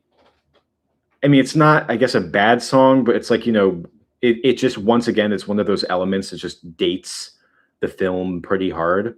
Like the first SpongeBob movie had "I'm a Goofy Goober," which is like I think a reference to some like other rock song. I don't know what the band is, and it had references to Baywatch with David Hasselhoff. But here's the thing: like when I was a kid, I didn't know who David Hasselhoff was. Like those things were already past their prime. Those pop culture references, and it just like the David Hasselhoff cameo. It is a cameo, don't get me wrong, a celebrity cameo, but the cameo is consistent with the ridiculousness of that movie. Like, just before David Hasselhoff shows up in that film, you'd think that you'd already seen the most ridiculous part that the movie like had to offer, you know? They just defeated the Cyclops. There was, they all came, the fish all came back to life and attacked the Cyclops, and the mariachi band played. Just complete ridiculousness. And then David Hasselhoff shows up just when you think that it's like it can't get any more goofy. God, I love that movie.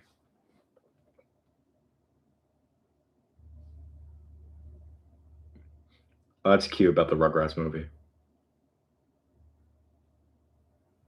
Oh, it was Twisted Sister. They were at the end of they showed up for a scene in Pee-wee's Big Adventure. That's funny.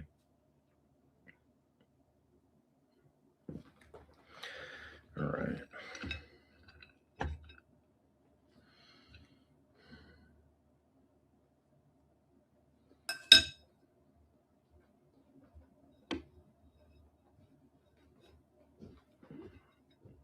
Yeah, try and tell me what the story in Sponge Out of Water is. You can't do it. Like, you legit can't do it.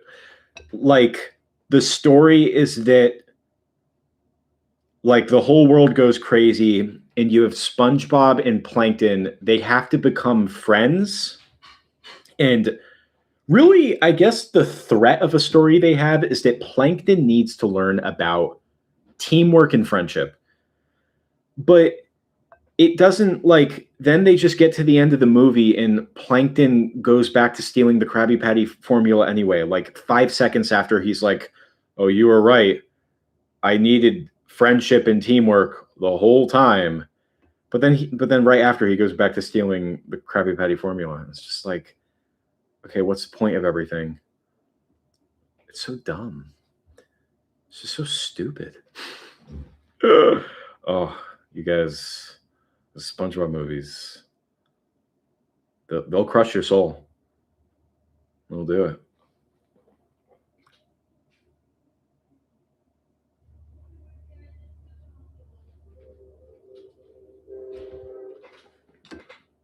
Yeah.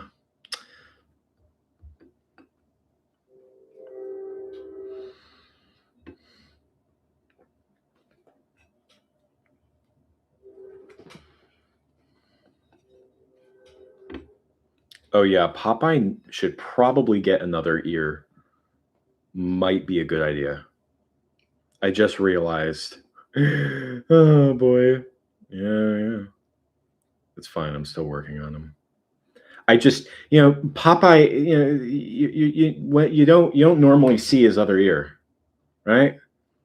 He is such a distinctive silhouette, but like his face is just like meant to be viewed from one very specific angle. Texas Red Drone, welcome back.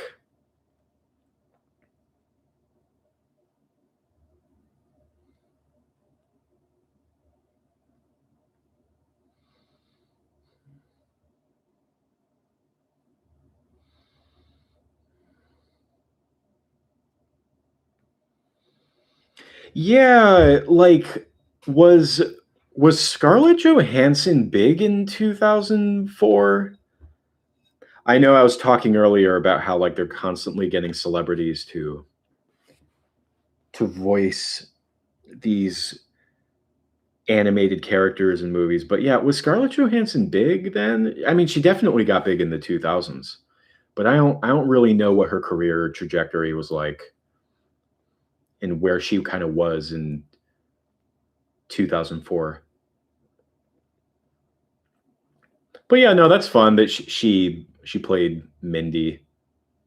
Mindy was like a fun character, though I was always so confused about why the King Neptune in that movie was different than the one in the show, because he was an established character and they would continue to have King Neptune make an appearance in the show, and he was just like he looked like he did not look like the one from the movie. I don't know if any of you guys know the story behind why that's a thing, but love to know.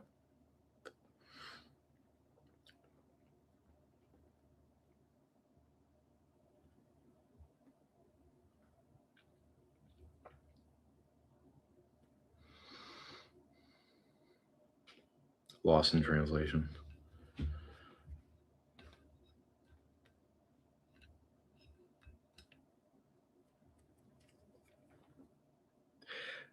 Weird cartoons like Ren and Stimpy. The first time I ever watched Ren and Stimpy was 2021, like the end of 2021.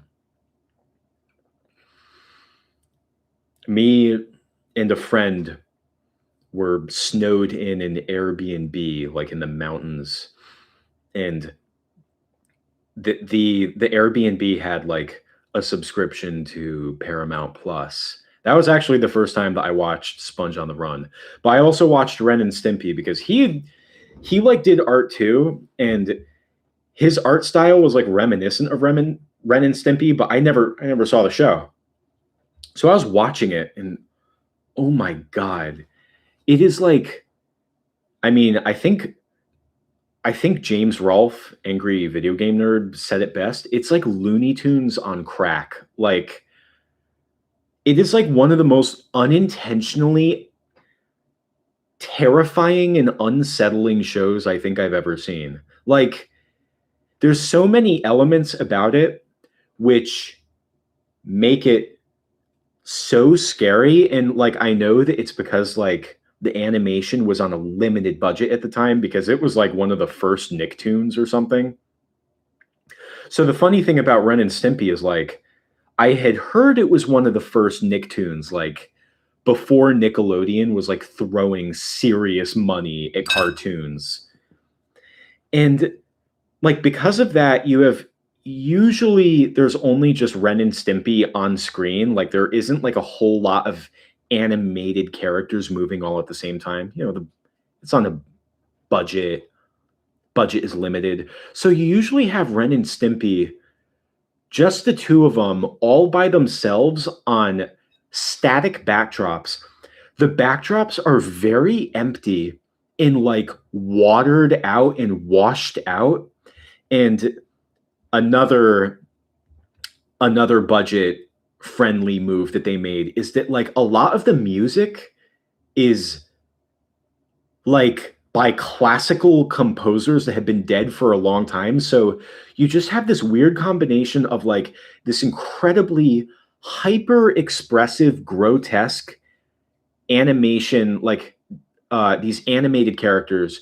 You have these washed out, empty, vacant, bland, like otherworldly backdrops. And then you have like beautiful orchestral music playing in the backdrop, like as ambience, and it creates this very bizarre, very nightmarish atmosphere. Oh my gosh. Happy, happy, joy, joy, happy, happy, joy, joy. Oh my gosh. Yeah, some of the music in Ren and Stimpy was in SpongeBob. But yeah, I'll never forget, like, there were two episodes that just like really, really just like blew my mind with how inappropriate and unsettling they were. One of them was just straight up inappropriate, like straight up really inappropriate. The other one was just like it was disturbing at like a visceral level. You guys probably know which episodes I'm talking about.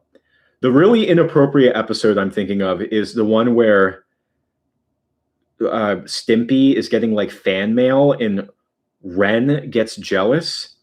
So like one night when they go to sleep, Ren spends the like entire night uh, ruminating on how he's going to unalive Stimpy. And then at the end, like he gets fan mail, and it turns out like Stimpy sent it to him just to make Ren feel better. And Ren is so appalled at himself and so guilty and grief stricken that he just bursts into tears. And that's how the episode ends.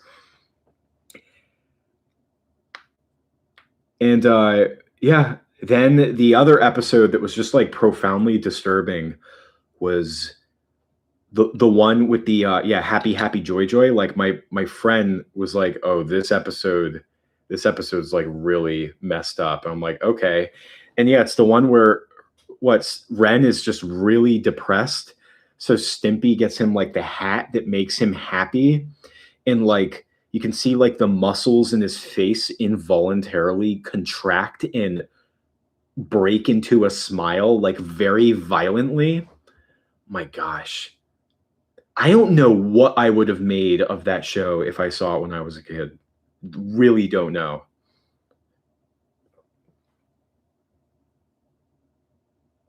They do? I thought they like lived in the same house all the time and just slept in the same bed, but you could be right. I don't know. It's been a minute since I've seen it.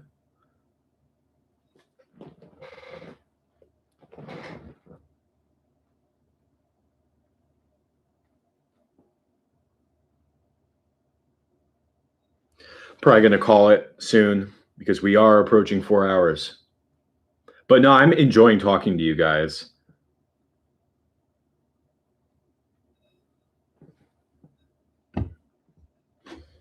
Oh, this I have to say though, this face is turning out really good.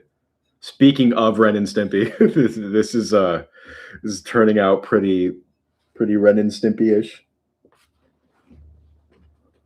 I forgot how well this clay holds paint, so we're gonna find out.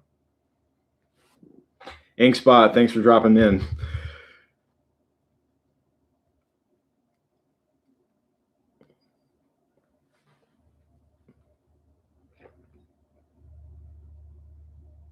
Oh yeah, yeah. Yeah, I remember finding that clip of Ren threatening Stimpy and his cousin.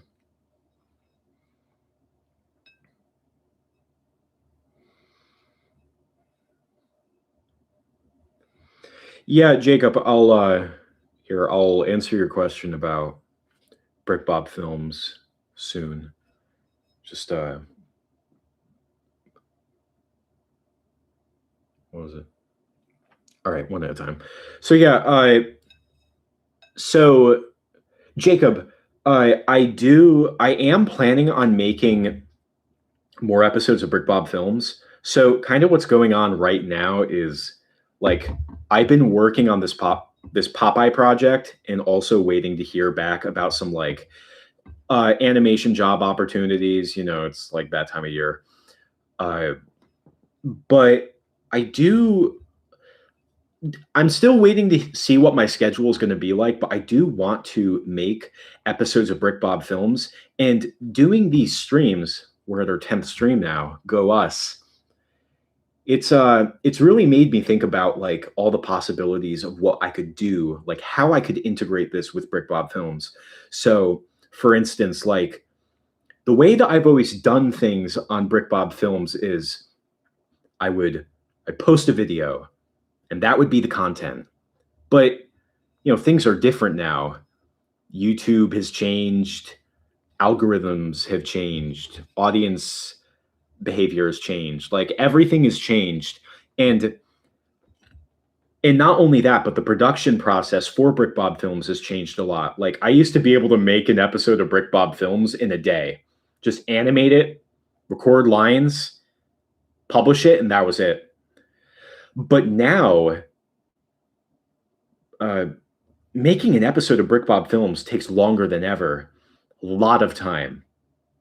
So what I was thinking was like, okay, well, next time I make an episode of Brick Bob Films, I want to like announce it to everyone on Brick Bob Films and be like, yo, you can watch an episode of Brick Bob Films get made on this channel through streams and just kind of make it into a regular thing. Like, because that way Brick Bob Films can feel more like an event and we can all join in on the journey. Like you can all join in on the journey in watching like an episode of Brick Bob Films get made. Because I used to just, you know, I've always just made them by myself, by my lonesome, but like getting all of the fans involved, like I feel like it could be a lot of fun. Like, trust me, if I can work on this Popeye project and stream it, I could totally stream an episode of Shooting Brick Bob Films. Like, you guys can see the program, you can see my setup, ask questions, we could have a good time. Like, I think it could be a lot of fun. And I have some ideas for episodes that I would make, but I'm not going to unveil them yet. I think I might want to try like doing some kind of a like a vote or something, you know? But yeah, like have some kind of a vote where people could like, pitch in like, okay, what episode do they want? They can choose from like, I don't know, one of three episodes. And upon like the votes coming in, I could announce what episode will be next and just stream it here, have like some kind of a schedule. I think it could be a lot of fun.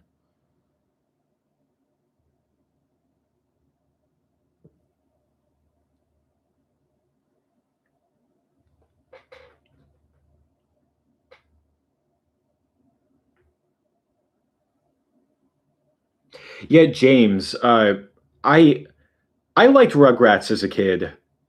I I did not have nearly as many like DVDs and cassettes of Rugrats as I did like SpongeBob. But yeah, no, I had lots of fond memories of watching Rugrats as a kid. I remember watching the movies.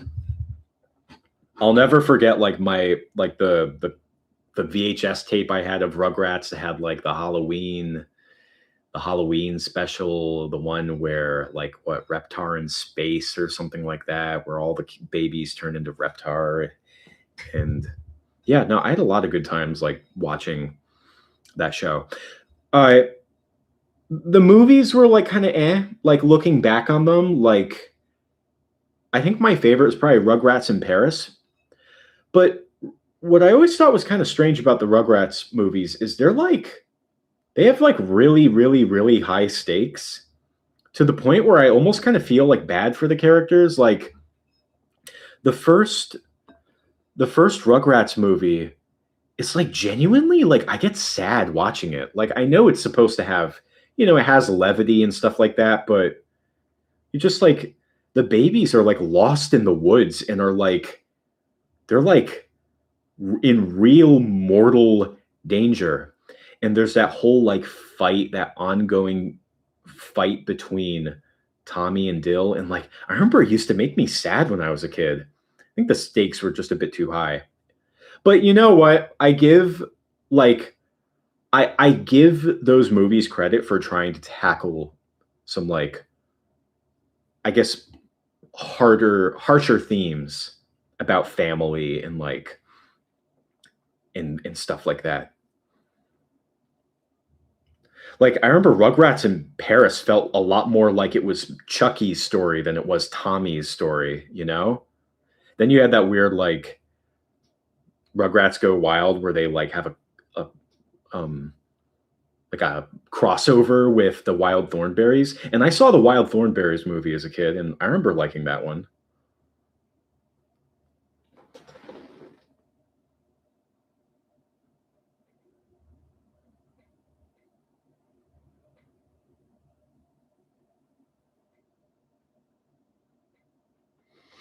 Yeah, Straw. Yeah, I like that idea. I mean, just things that, engage the community a bit more, aside just, oh, the new episode came out. That's it. Like, unless you show up, like, you have 15 minutes out of like just a couple times a year to watch a new video drop. And then other than that, it's just months of silence. Like, no, like, I want to get more people involved.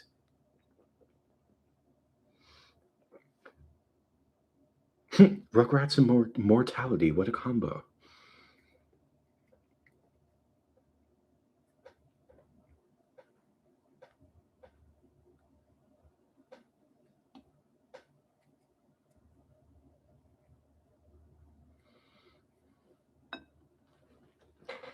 I mean, this is some really good progress for this stream. We've created this from nothing.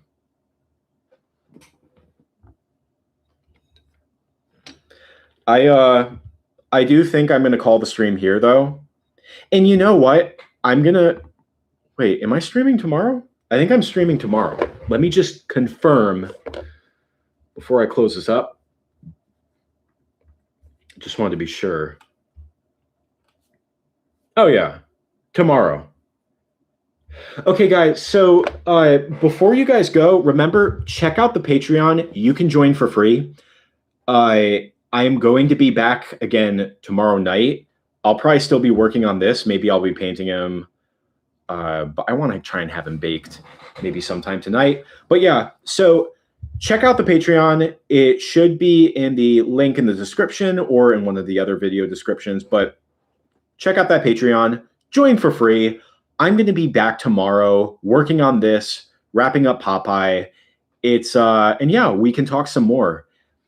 Tomorrow is going to be the last stream of the week, but I'm hoping to get some more coming up soon. Everyone who joined, thank you so much for interacting. It's been great having you all on board tonight. I genuinely had a really big fiesta over here. And yeah, we're gonna wrap up Popeye over here. But yeah. And I'll see you guys tomorrow. Have a good one. See you next time.